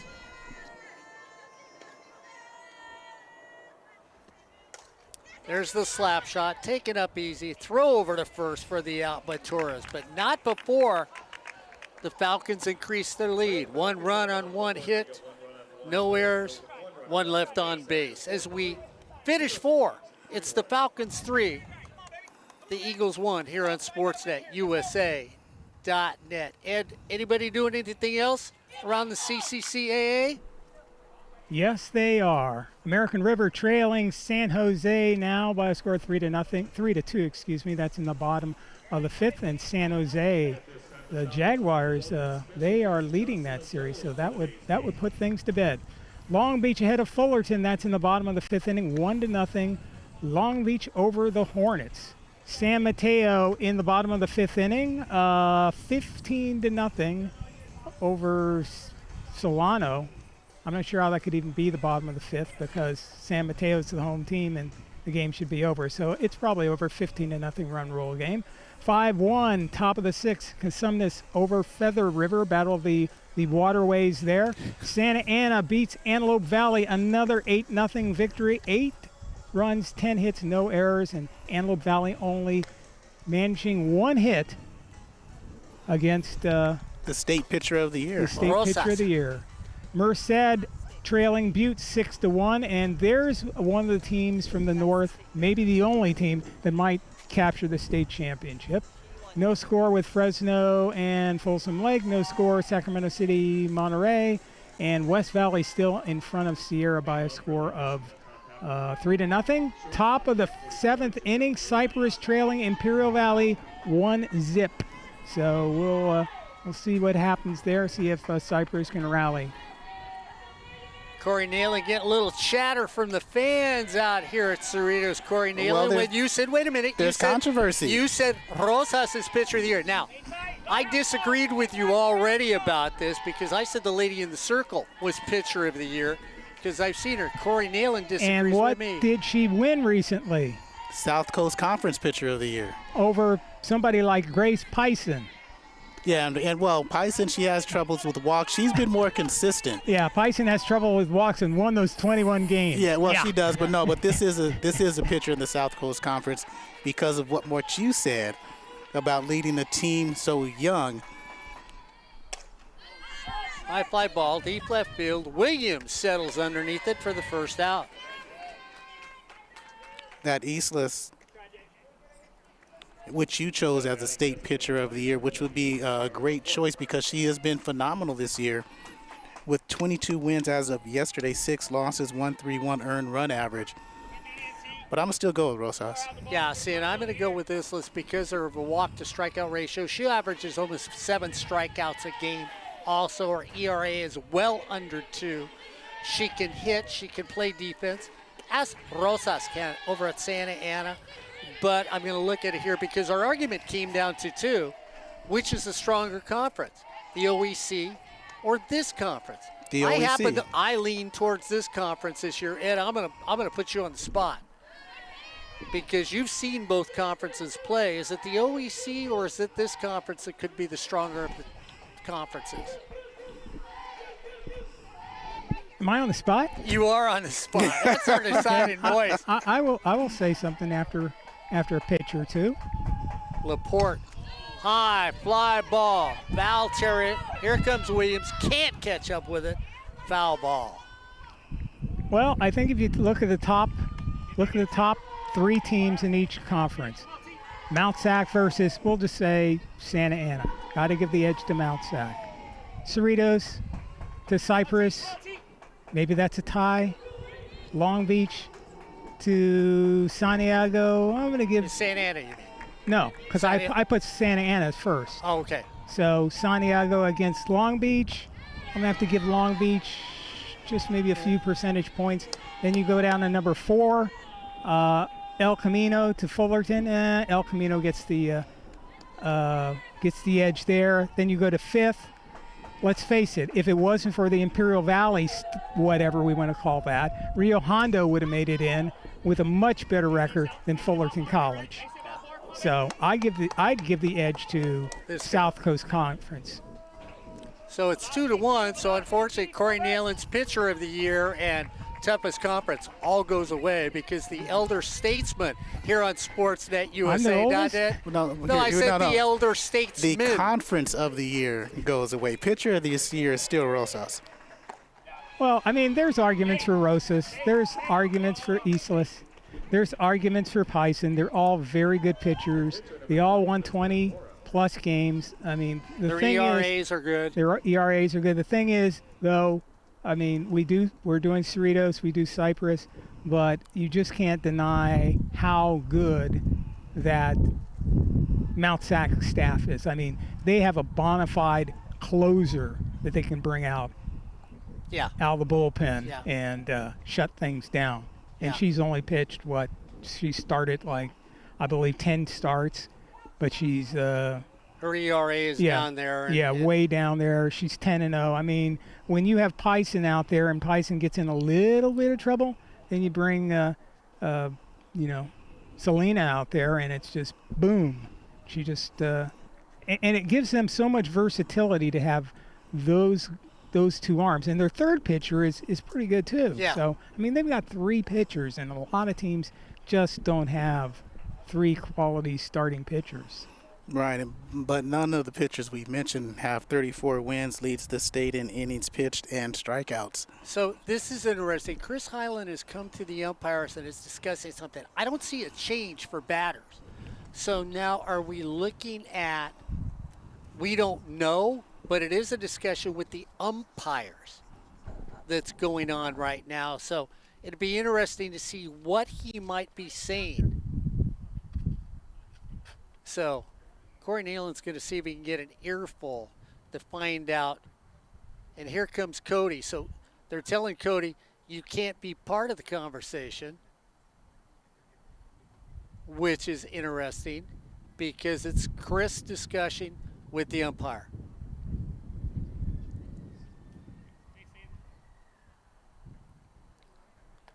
So now it seems to go away, and whatever Chris was discussing with the umpire has become a mute point. Corey Neyland's going to give us a update because Corey said he got a little of that conversation. Regarding the pinch runner for, it was Faith Santa Cruz was going to run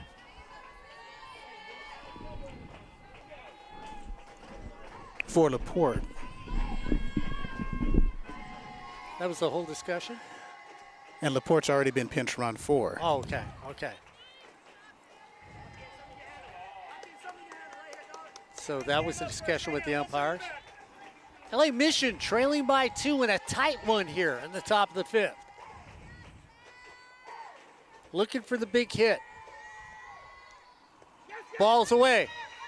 Runner down at second base. So in scoring position with 1 out. Great turnout by the fans for LA Mission. Over on our left, some in the grandstands. Big turnout behind home plate. And then down the right field line, I tell you what, this is regional softball at its best here on SportsNetUSA.net. Mora sees one right there in the middle. Boy, Corey, tell you what, you get it up in the air with a little luck, you might be tied at 3. Mora struck out and walked in this game so far. Islas off the end, easy little catch for Sotelo to get the second out. And Islas, that at bat, she went with speed. She went up, and away and got more reaching on that last pitch, and that's why she popped out to second base, and Sotelo was there to make that play. LeDuc still at first, Diaz is short, Bedoya rounds out the infield at third base. Beyonce Uribe comes up. Singled in her first at bat, flew out to straightaway center field in her second. From Sylmar Charter High School. Fly ball, left field, down the line. Williams is going to track it down. She does for the third out. No runs, no hits, no errors. 1 left on base. As we head to bottom of 5, it's Cerritos 3, LA Mission 1 here on SportsNetUSA.net. And I'll give you South Coast Conference is the toughest conference this year in softball only because Ed says so and they get the nod. But the pitcher of the year is still Rosas. No. They've got the same amount of losses at 6. Rosas has 34 wins, 6 losses.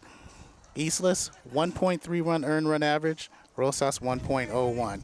Strikeout to walk ratio leads the state in strikeouts, 273, under 50 walks on the season, plus more Ks per 7. And even though it's a tougher conference, OEC is still a comparable conference and the second best in the state. But you can't beat those numbers as a state player, state pitcher of the year. Yeah, I mean, I'm just saying the Southwest Conference slightly better. They're both very, very good conferences. It's just from bottom to top, you know, in the 5th place and 4th place spots, I think those are the ones that tilt it towards. Because Rio Hondo should have been in the playoffs. And you couldn't say that Saddleback should have been in the playoffs. No, Saddleback Orange Coast should not have been in there. Right. Okay, we have some updates for you from elsewhere, West Valley has let Sierra tie them up. That's the top of the 6th inning. And if Sierra comes through, they will win that one. Merced still trailing Butte. That's 6-1. Santiago now leads 5-0, top of the 5th. Looks like Lisa's got the troops rallied and wants to go to Game 3 like we did when was that 2018, I think it was, where they beat Pasadena twice. San Mateo still 15-0 over Solano. That's got to be over with. Hornets still trail 1-0, bottom of the 6th inning to Long Beach. And that's your scoreboard. Gonzalez is going to start things off for the Falcons here. Takes that for a strike.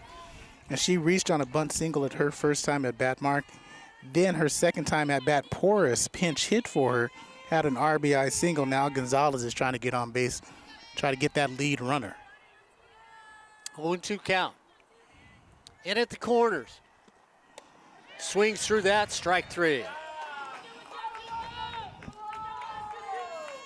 batting center fielder number 4, Alyssa Cap.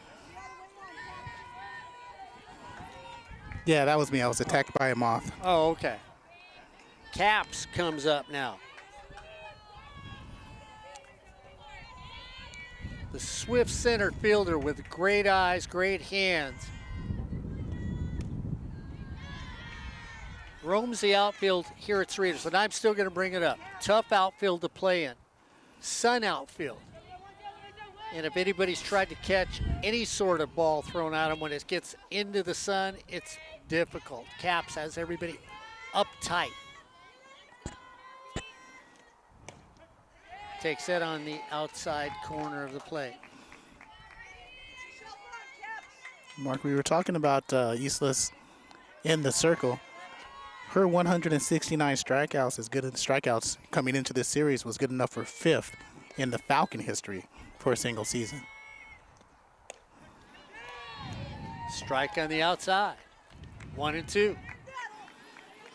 Zamora's now, Corey, adjusted. Hopefully it's not too late for LA Mission in this game. Yeah, we sit here in the bottom of the 5th inning.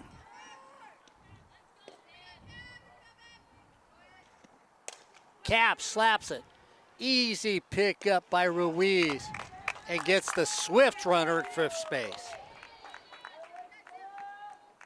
Now batting for the Falcons, the shortstop number 14, Miranda Diaz comes up now.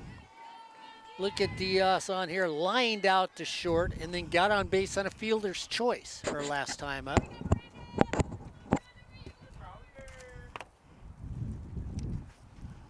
So we're going to get a little repairing down there behind home plate as Alvarado has a little problem with equipment. Sorry, Mark. I'm having trouble with equipment. If Cerritos wins this game, they win 2 out of 3. We will be here next weekend for the Super Regionals on SportsNetUSA.net. If Cyprus survives the onslaught from one of the top strikeout pitchers in the CCCAA, we will also be at Cyprus for the Super Regionals next weekend. So make sure you check the homepage at the CCCAA. If Cyprus wins, Cerritos wins, we split our broadcast teams, and all those games will be here on SportsNetUSA.net. Diaz.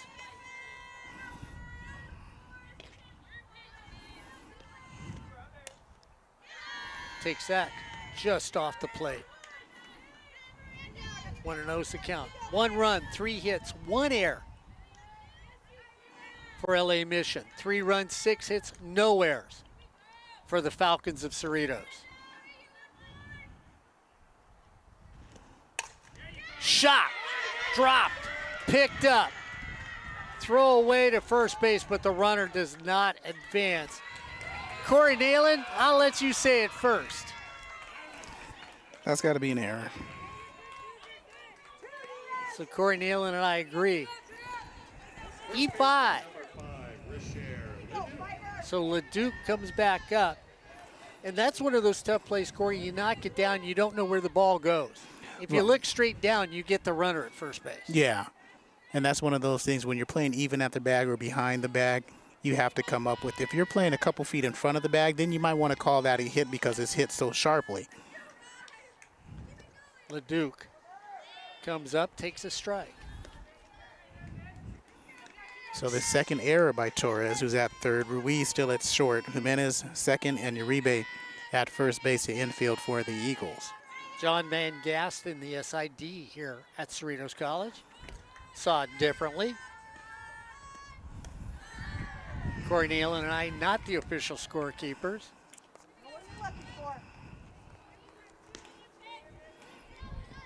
And John's thinking it's hit so hardly and sharply, so hard and sharp, that that's a tough play for the third base.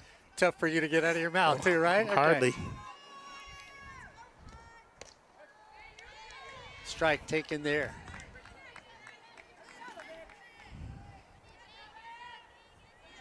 Cody's team playing outstanding softball this year. And of course, again, I get here early looking for Cody's dad, Bud, so I can talk a little softball to him.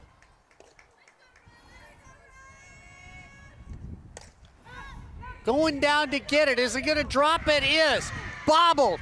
Cody holds the runner. The runner stops at third base. Heads up running for the Falcons. Gonna drop.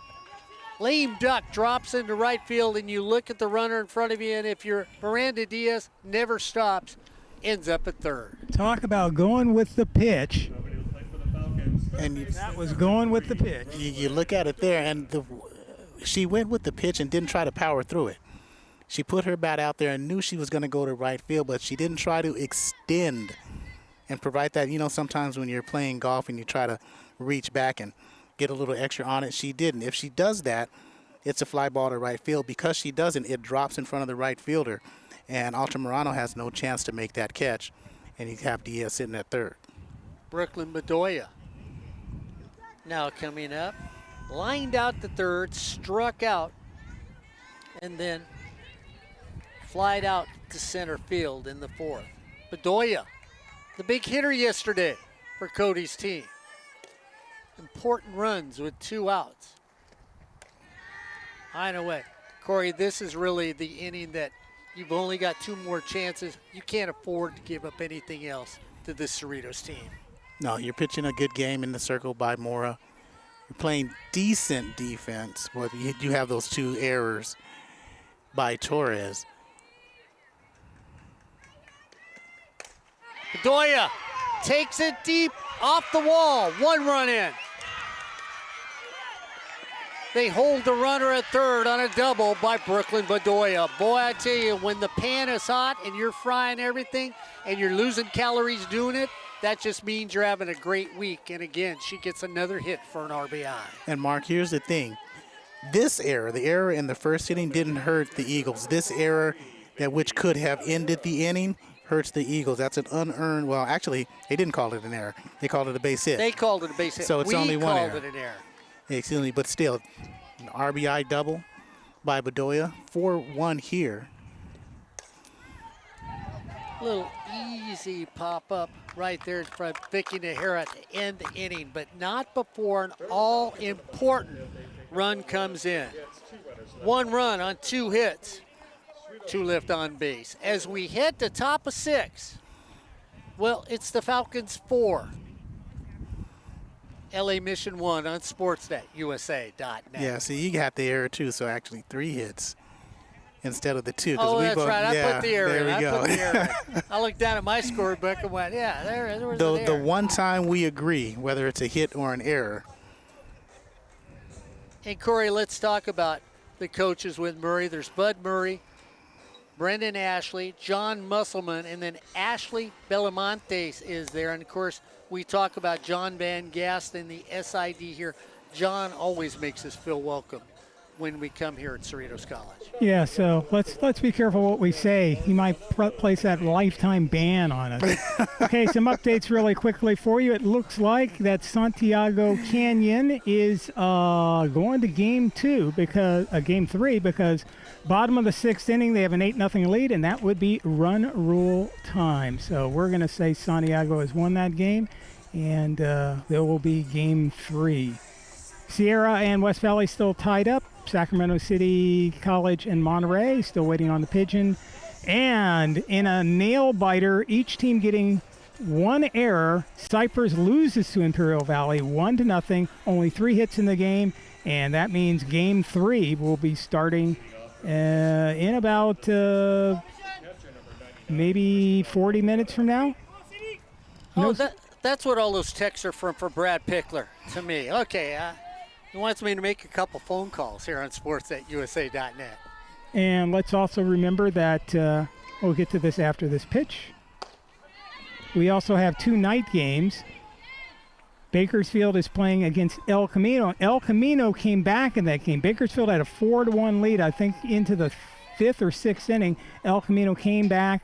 Then Bakersfield tied it up, but El Camino won that game. So another South Coast Conference team has the 1-0 lead, and Mount Sac plays against Moore Park, and we all kind of watched that game, and Moore Park had a chance there, but then, as Corey pointed out, that bunt, that was the one that just knocked Moore Park out, that squeeze. Wait a minute, was that a squeeze bunt? Wait a minute, some of us cheer that squeeze play.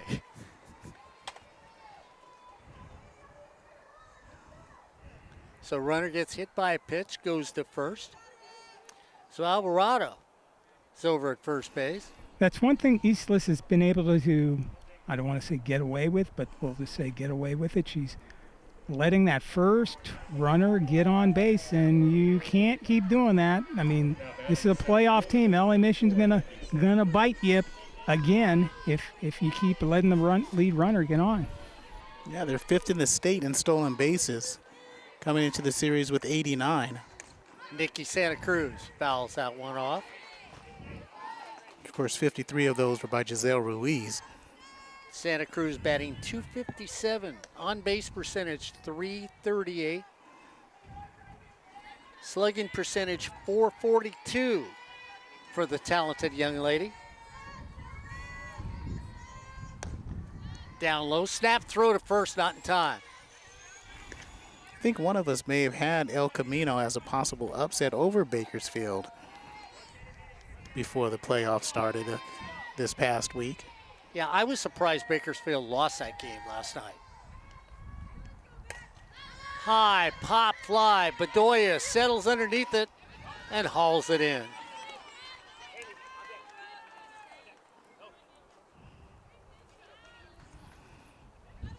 So the stalwart defense from this Falcon team, and Corey Neyland, I don't think that gets spoken of enough when you look how good they are defensively on the field. Cody not only has a team that goes out and gets the ball with the bat, but they're brilliant defensive players. Shot towards us.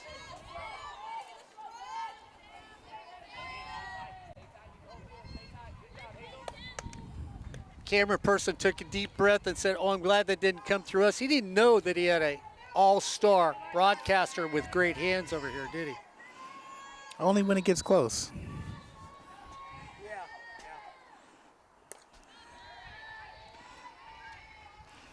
Wait till that pop-up comes up to the right of us. He may have seen a replay of the other game, so decided, can't depend on those guys on the table to catch anything. And he would be correct. Strike right off the plate. Hazel Altamirano out of Palmdale High School.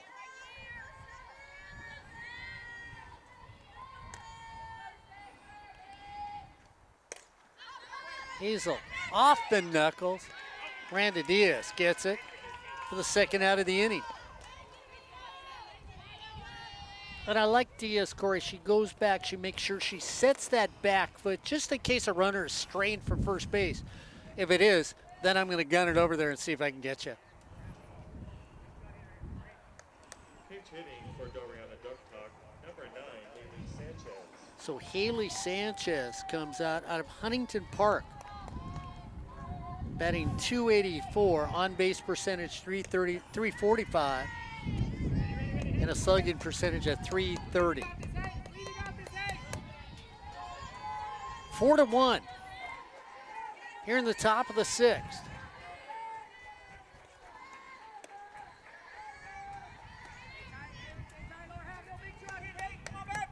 Four-run, 9 hits for Cypress.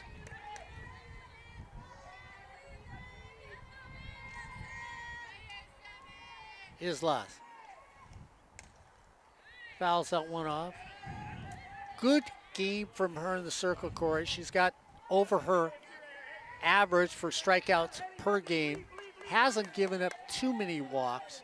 And then the defense has been solid behind her in this game. Yeah, that's their recipe for winning all season long. That's why they're number 2 in the RPI in SoCal.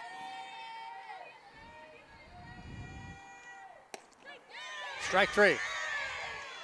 So we bring up the strikeout, and she gets another one. For the Eagles in the top half of the 6th inning, no runs, no hits, 1 run. No runs, no hits, no errors, and nobody has an opportunity here after 5.5. We head to the bottom of the 6th. It's Cerritos 4, LA Mission 1 here on Sportsnet, USA.net. 9 strikeouts for Eastless. So Ed's giving us some updates down there. Cypress loses. Anything else, Ed? We should be at the end of the first round for a lot of these teams today. Looks like San Jose will be moving on. I should turn up my microphone. 10-2, bottom of the 6th inning over ARC. No score with Ventura and Palomar yet, or San Joaquin Delta and Santa Rosa. Fullerton ends up losing. Long Beach triumphant, and they move on to the Super Regionals. A 1-0 victory over the Hornets, and last night's game was 1-0. So the Hornets played a lot better than I thought they were. They can be a dangerous team, and they hung tough with Long Beach. But Megan has just put together a fine team over there. San Jose beats Solano 15-0. Cosumnes River over Feather River 5-2, and I think that is. Cosumnes River moves on. Yeah, they've got it. They've won that series 2-0. San Diego Canyon over Canyons 8-0. They'll have a second game, and still tied up 3-3 with Sierra and West Valley. Of course, Cypress has to play Imperial Valley again. That game should start in about 20 minutes or so, and I believe that's all the scores that we have right now. Sotelo, the power hitter for Cerritos. Up the plate. Takes the first pitch off as she took one deep her last time up. And later on tonight, it will be Mount Sac against Moore Park. That game should start at 5 o'clock. 7 o'clock start for Bakersfield and El Camino. El Camino leads that 1-0, and Mount Sac 1-0 over Moore Park. Sotelo double clutches, takes it for a strike.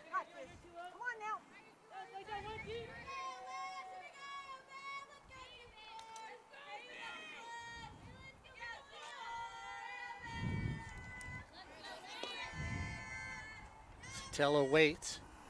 That down in the dirt. Torres at third. Ruiz at short. Jimenez at second. Uribe at first. Ducktalk over in left. Nikki Santa Cruz in center. And then Hazel Altamirano over in right field. Sotelo takes it the other way down the right field line. Just foul. Good attempt by Altamirano out there in right field. If that had been fair, she makes the catch. Even still, Mark was going to say hit her glove. She probably should have made that catch anyway. But Sotelo, who's 2 for 2, is a dangerous hitter and found her rhythm. Let's see if she can make him pay here with the 2-2 count. Well, you like a hitter that can take the ball all directions, Corey, and we've seen her do that. Crafty little second baseman for Cody's team.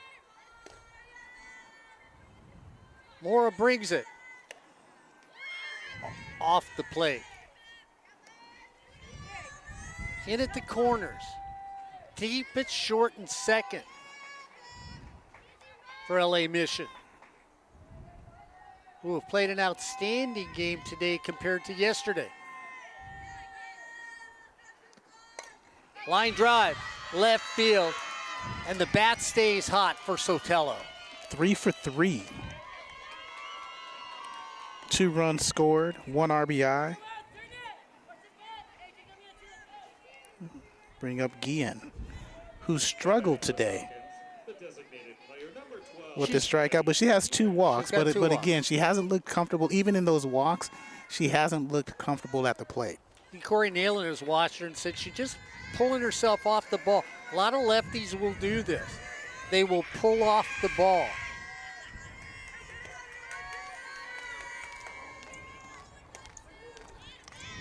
And so if you're doing that, Corey Neyland, don't you have to keep that front shoulder in, not to pull yourself off the ball as a left-handed hitter? Yeah, and you saw in that pitch when she came, even with her timing, front foot, she brought that shoulder out, brought that elbow up on the front elbow, on that right elbow up, and she brought that left shoulder down.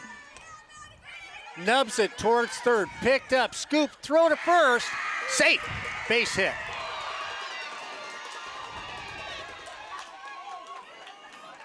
And you give her a single, not an error on that play, because Torres honestly should have let that go a little bit more because it had a little bit of a spin to it. Oh, yeah. It was going to go foul. Yeah. It was going to go foul. It was spinning in that direction. And so if she lets that go foul, Guillen, who struggled, gets a base hit.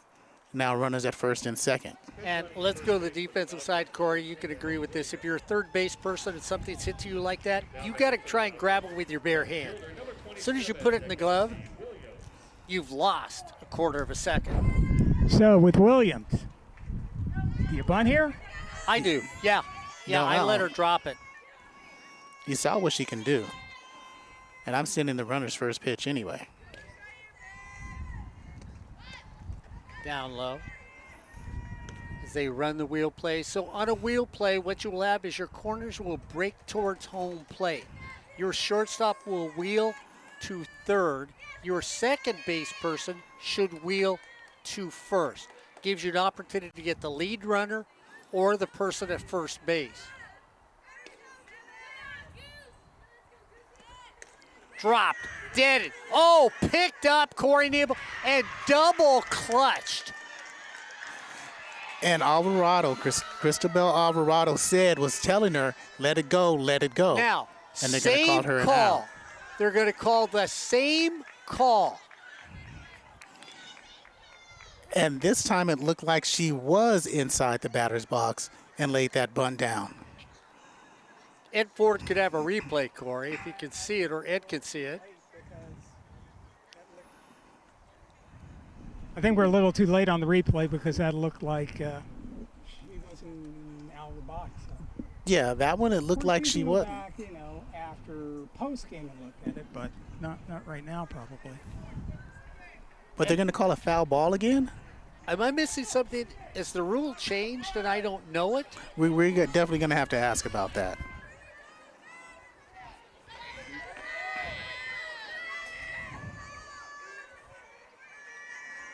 So it's called a foul ball.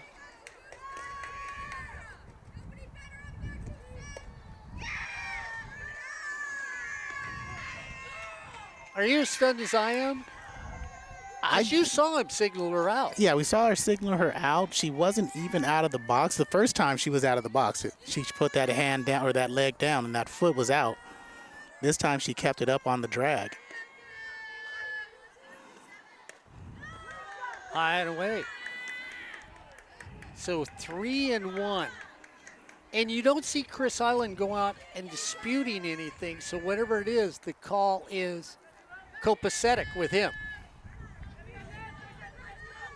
You assume so. We can't see. Chris might be banging his head against the wall right now.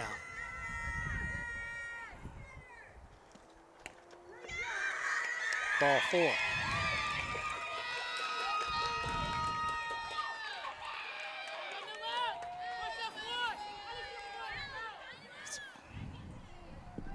Well, the Falcons have managed to load the bases here, and this is where they need the big hit. I mean, you just need to, like they did yesterday, you need to drop the roof on them and, you know, game over. Because 3 runs are not that much for a team like LA Mission to come back from. Angelica Gonzalez up at the plate, Corey Neyland. And now Chris is going to go out there, and boy, this is when I wish Cody wasn't visiting with anybody, because I'd have said, Cody, come on over and visit with us. Because you know, if it was our other good friend, because Cody's done that. She's come on the air with us said during the game. We know if it was a guy from another school, he'd come over and visit us. True. Yeah. But then we have to be careful about exactly, you know. Yeah, well, we don't want to get in any yeah, I dispute understand. things. But we even though over the years we've had, you know, the umpire associations or the football officials ask us for footage so they Yep. can take a look at it, not criticizing us, but they just want to show it to their members as to, hey, this is where you should have called this, or this is where you should have called that. Yeah, yeah. But unlike Corey, we both saw him signal, and then he talked to Cody. So it could be one of those things too, Corey, that the rules have changed and we're just not aware of it.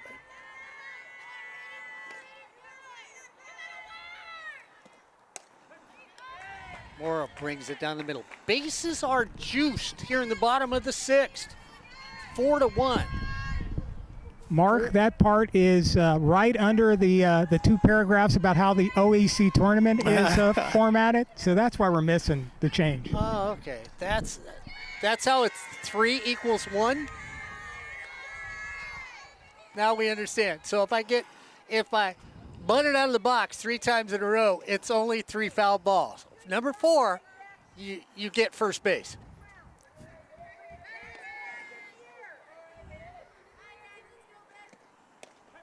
Down the middle. Gonzalez. Good right fielder for Cody's team. Outfield is shallow for Gonzalez. See if she can stop one, Corey, if she gets it by an outfielder. There it is, towards third. Got to go towards home. They get the runner at the plate.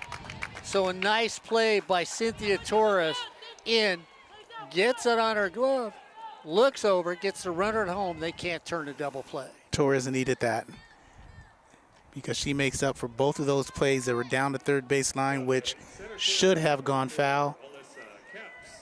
This time she scoops it up and goes home. So Alyssa Caps. Slap hitter in tight on Caps. Bases stay loaded. 1 out. Moore brings it. Caps takes it for a strike.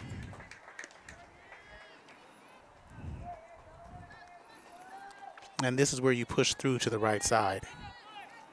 You're not looking to hit anything deep into the outfield. You're pushing through to the right side and beating out. Play at first. Uribe sneaks down. That's off the plate. So Uribe's breaking towards home. Torres is following the lead over at third. Corey, this is where you look at the second base person and the shortstop. If they're not coming in a couple steps, again, you talk about slap hitters, that's where you force them to make a play. You could get a hit. And especially with pitch location on the outside and up, you're more apt to push that through to the right side. And so if she goes with that pitch and she can get the bat around, just poke it through for a base hit. 1-2 count. Mora dancing the tightrope. Down in the dirt. And I got to tell you, I watch Mora. Again, we're not behind home plate.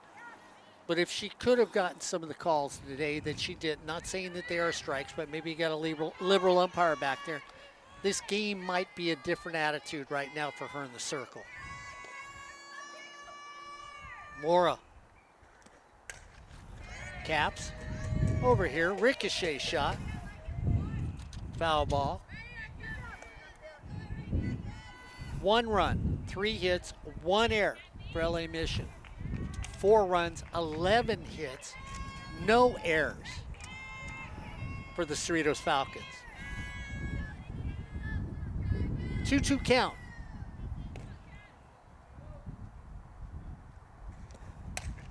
Shot again. A little more on that one. So the diminutive center fielder gets a little more power turning on the ball. That's going to be out if she comes to the outside and tries to pull it again. You just basically want to see her sort of punch it to the right side, don't you? Yeah, because anything coming to this side on an outside pitch, because it will be a fastball, is going to be an out. 2-2 count. Wind picks up. High and away. Bases loaded. 3-2 count. 1 out. Now the count is now in Cap's favor, Mark, because now we've seen Mora try to be perfect, and she's going to come after her. So if it's something on the inside or even the middle of the plate, that's a base hit. Outside, you'll see a ground out to short. Little fly ball. Center field, track down out there. You tag the runners all move up 1, and Caps gets her job done. And she didn't try to power through it on that pitch. She just said, you know what, I'm going to go with it, and straightaway center field brings home a run. So a sacrifice fly makes it 5-1. Now batting for the Falcons, the So shortstop, Caps number pulls 14, up an Miranda RBI. Diaz. And Miranda Diaz comes up with runners at the corners. Williams tags over at second, makes it to third. The runner stays at first. So 2 down, runners at the corner here in the bottom of the 6th. 5-1, Cerritos on top.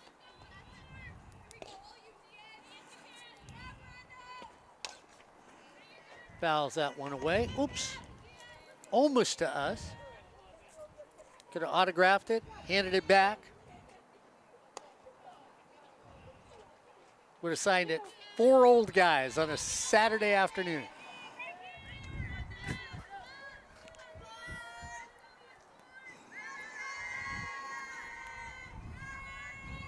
Miranda Diaz, cocked front foot. Corey Neyland, I always ask you about this. I mean, when you watch Miranda's stance, to me, it looks awkward when you watch her up there. She's Not saying it is, but it does to me. As she cocks her front leg and opens up her hips, looks at that on the outside. So I've got to ask you about the stance, because is she trying to open up her hips the way she's standing?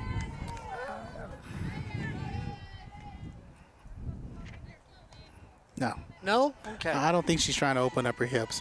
I think it's more of a trying to get more leverage when you bring that foot forward and across. Goes out, takes that back up the middle, and sneaks its way through. Another run in for Cerritos.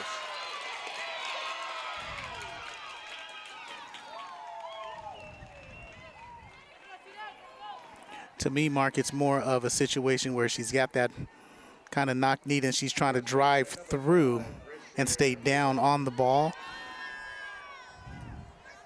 So Rashard LeDuc comes up. Walked her first times up, popped out to home plate, and then got a single her last time up. Runners on first and second.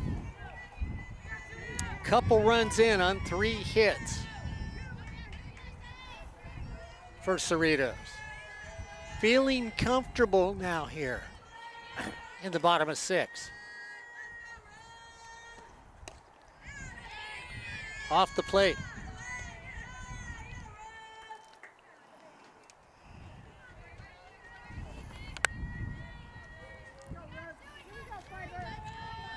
So breathing room, Mark.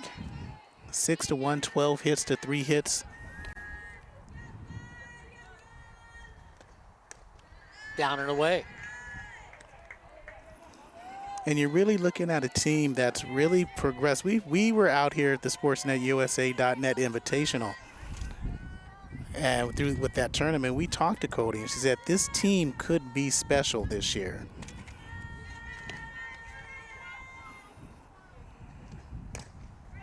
Duke tops it, dropped, throw to first, thrown away, and another run scores, and Corey Neyland That's another error for LA Mission. On the throw, only because it scores a run.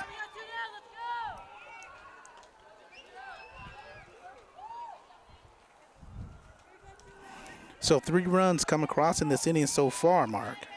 And John Van Gaston agrees with us on that call. Only because the run scored. If the run didn't score, I wouldn't have even called it an error if the runners and it stayed bases loaded. Only because that should have been Torres' ball at third. She should have came up. She was there. She needs to make that play and go to first, or if worse, keep the bases loaded with 2 outs here. But instead, she lets it go through to Ruiz, and once it gets to Ruiz, she has no chance to get LeDuc at first. Driven down in the alley. 1 run in. Here comes the play at the plate.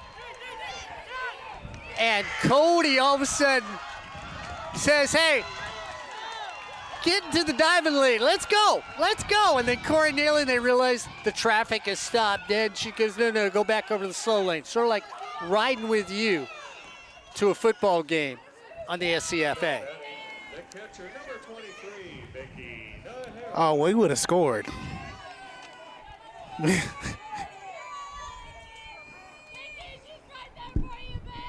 One more run, and it's over. Yeah, and that's it. Well, that's what I was waiting to see what would happen. 4 runs, 4 hits thus far in this inning. And if Nahara can come through here, we've got a run rule. Yeah, realize last run was unearned of this inning. Yeah. And defense really, unfortunately, Corey, has hurt LA Mission again in this game.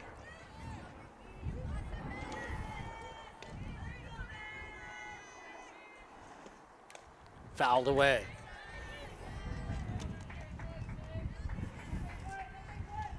Well, run ruled, or if you head to the top of the 7th, Cerritos is in control of the softball game right now. 8-1 here in the bottom of the 6th on SportsNetUSA.net. And it's more outlasted the Mission College Eagles. Again, program history kind of plays a factor in this game. Knocked down at second. Once again, flip over to first, and you give it to Joanne Jimenez, who has been on her knees playing defense. Both times, Corey Neyland, she comes up with the out. But not before 4 big runs get on. 4 runs, 4 hits, 1 error, and 2 left on base. We head to the top of the 7th. It's Cerritos 8, LA Mission 1 here on SportsNetUSA.net. Ed Ford, Steve Eiler, Corey Neyland, and myself, all happy to bring you this game today on SportsNetUSA.net. Don't forget, if Cerritos wins this game, we'll be back next Friday and Saturday for the Super Regionals here on SportsNetUSA.net. Make sure you go to the website at SportsNetUSA.net to see what time those games are. When we talk about moving on, Ed, some teams should be done for the day here on SportsNetUSA.net.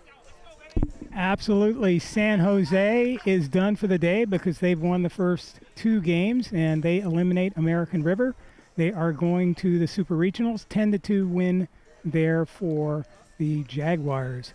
We gave you that Long Beach Fullerton score. Long Beach moves on to the Super Regionals, a 1-0 victory today. Cerritos up 8-1 as we're going to be finishing up this game. San Mateo eliminates Solano 15-0.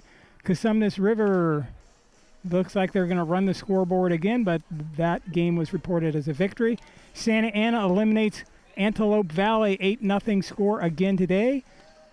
Lisa Camargo's San Santiago Canyon, the Hawks come up with an 8-0 win. That's a run rule game. So there will be another game there. Merced gets eliminated by Butte 9-1 today. Butte on to the Super Regionals. And it looks like Sierra has edged in front of West Valley. That's in the top of the 7th inning. If Sierra wins, they go to the Super Regionals. Cypress has to play another game against Imperial Valley. And, of course, Bakersfield and El Camino starting later on. Well, I tell you, the win that I think is the most important so far today was Santiago Canyon getting the run rule. because they'll go back to their starting pitcher. She didn't have to go a full game. That should help Santiago Canyon in game number 3. Miranda Diaz makes a play, goes over in front, Corey Neyland, and then guns it over to first base for the first out. And that's when you know you're feeling it as a team, that you know, let's go ahead and end this ball game. Okay. She didn't have to gain more hits for me after that. that was a play. Ruiz looking to get on base, and Corey, I would love to see this young woman get on base because we heard Chris Highland talk so highly of her as a player. Well, she honestly, she could be one of those all-state player members. She leads the state in steals with 53. I mean, that's 5th all-time in the record books in a single season for the CCCAA. But she hasn't had a chance to really exploit that. She went 1 for 3 yesterday and scored a run. But today she's 0 for 3. Islas trying to complete this game. Strike there. Islas has been dominant in the circle. Yeah, she's proven why she's in the conversation for Pitcher of the Year in the entire state. I mean, she really has. She's been in total control. On conversation, Mark. And again, when you look at somebody about Ruiz, Corey, the unfortunate thing for LA Mission is you get her on base. Chris Highland said to us, you get her on first, she's standing at third before you know it. Yeah. So part of the offense has not been able to take off because she hasn't got on today. And he talked before the game that she was a number 3 hitter in high school because she was able to hit those gaps and drive in runs as a number 3 hitter. And this is her first time, the first season batting first, and you know, she's really found a home. Shot. Bedoya scoops it up and goes over to first for out number 2. Mark, you want to try to call that a simple play? No, it's not. But what you want to say is it's simple if you know what you're doing. And Brooklyn Bedoya knows what she's doing. Did you see the way she stayed down on the ball throughout the play? 2 hands. And came up underneath that ball and not down to stab at it? Laporte comes up. Walked, flew to right, walked again. LA Mission has their last out, staring him in the face after a very successful season this year to get into the regional playoffs that we're broadcasting here on sportsnetusa.net. Mark, you talk about Cerritos being a young team. If most of his players come back, they're going to be loaded next year, with Laporte as one of them. I mean, she's 17th in hitting in average in the state, 23rd in on-base percentage. Laporte goes up. Diaz skies for it for the 3rd out. Cerritos comes away with a big victory, 8-1, and will be moving on to the Super Regionals, which we'll be broadcasting next week here on sportsnetusa.net.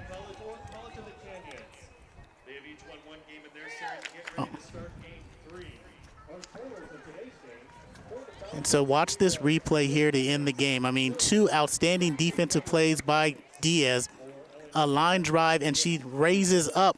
You know, I can't get up that high anymore. Ed can't get up that high. Mark never could get up that high to make that play. So not only does she say, Ed, I may have not got that hit, but I got 2 defensive plays for you. Now you owe me one to end this game and move on to the Super Regionals. Well, Cerritos moves on because the state pitcher of the year dealt in the circle for Cerritos College here on sportsnetusa.net. Corey Neyland, I'm going to bring it back there. It started in the circle. The defense was exemplary. And then talk about timely hitting. 3 elements to win a softball game. Cerritos had all 3. All 3. In the circle, 9 strikeouts, Mark. 9, and totally dominant in the circle. It wasn't even close. And the defense, Miranda Diaz played her spot the way we've expected her to play all year long. And with her getting to hit her last at-bat, that's going to carry over to the Super Regionals. And Ed, as we head on to the Super Regionals, depending on who wins today, what might be the outlook for who Cerritos would play next week? Well, Mount Sac, since they're the number 1 seed, gets the lowest surviving seed. Cerritos gets the second lowest surviving seed. So let's say that somebody here at this table said that Imperial Valley may upset Cypress. So if that happens, then Imperial Valley would move on to play Mount Sac, because they're all the lower seeds. They were 14, and all the lower seeds in that have been eliminated. Then Cerritos would play whoever was left, and that could be El Camino, depending on if they can beat Bakersfield. Yeah, Baker. I think it's El Camino if they beat Bakersfield. I Right. think we called that El upset. Camino would be, right now they're the 10th seed, so they would be the next lowest seed, and they would get in, because College of the Canyons is the number 9 seed. So it would look like Cerritos could play, they could play El Camino. They could also play, well, it depends on what El Camino does. It looks like there's a good chance of them playing El Camino. Of course, they could play Bakersfield too. It depends. And it could be College of the Canyons if College of the Canyons wins that second game. But Mount Sac gets the lowest seed that's left, and they go up against them. So quite a game today. Before we leave, was there any more updates on who was doing what here on SportsNetUSA.net? No, because the Cyprus game would just about be starting, and so would the second Santiago game. So we would be pretty much up to date. Bakersfield, El Camino starts at 7, and Mount Sac's game with Moore Park starts at 5 o'clock. So for Ed Ford, Steve Eiler, Corey Neyland, and the old guy, your Cerritos Falcons come away with a huge victory, 8-1 over LA Mission, to move on to the CCCAA Regional Finals next Friday here on SportsNetUSA.net. So Cerritos, 8-1, moves on here on SportsNetUSA.net.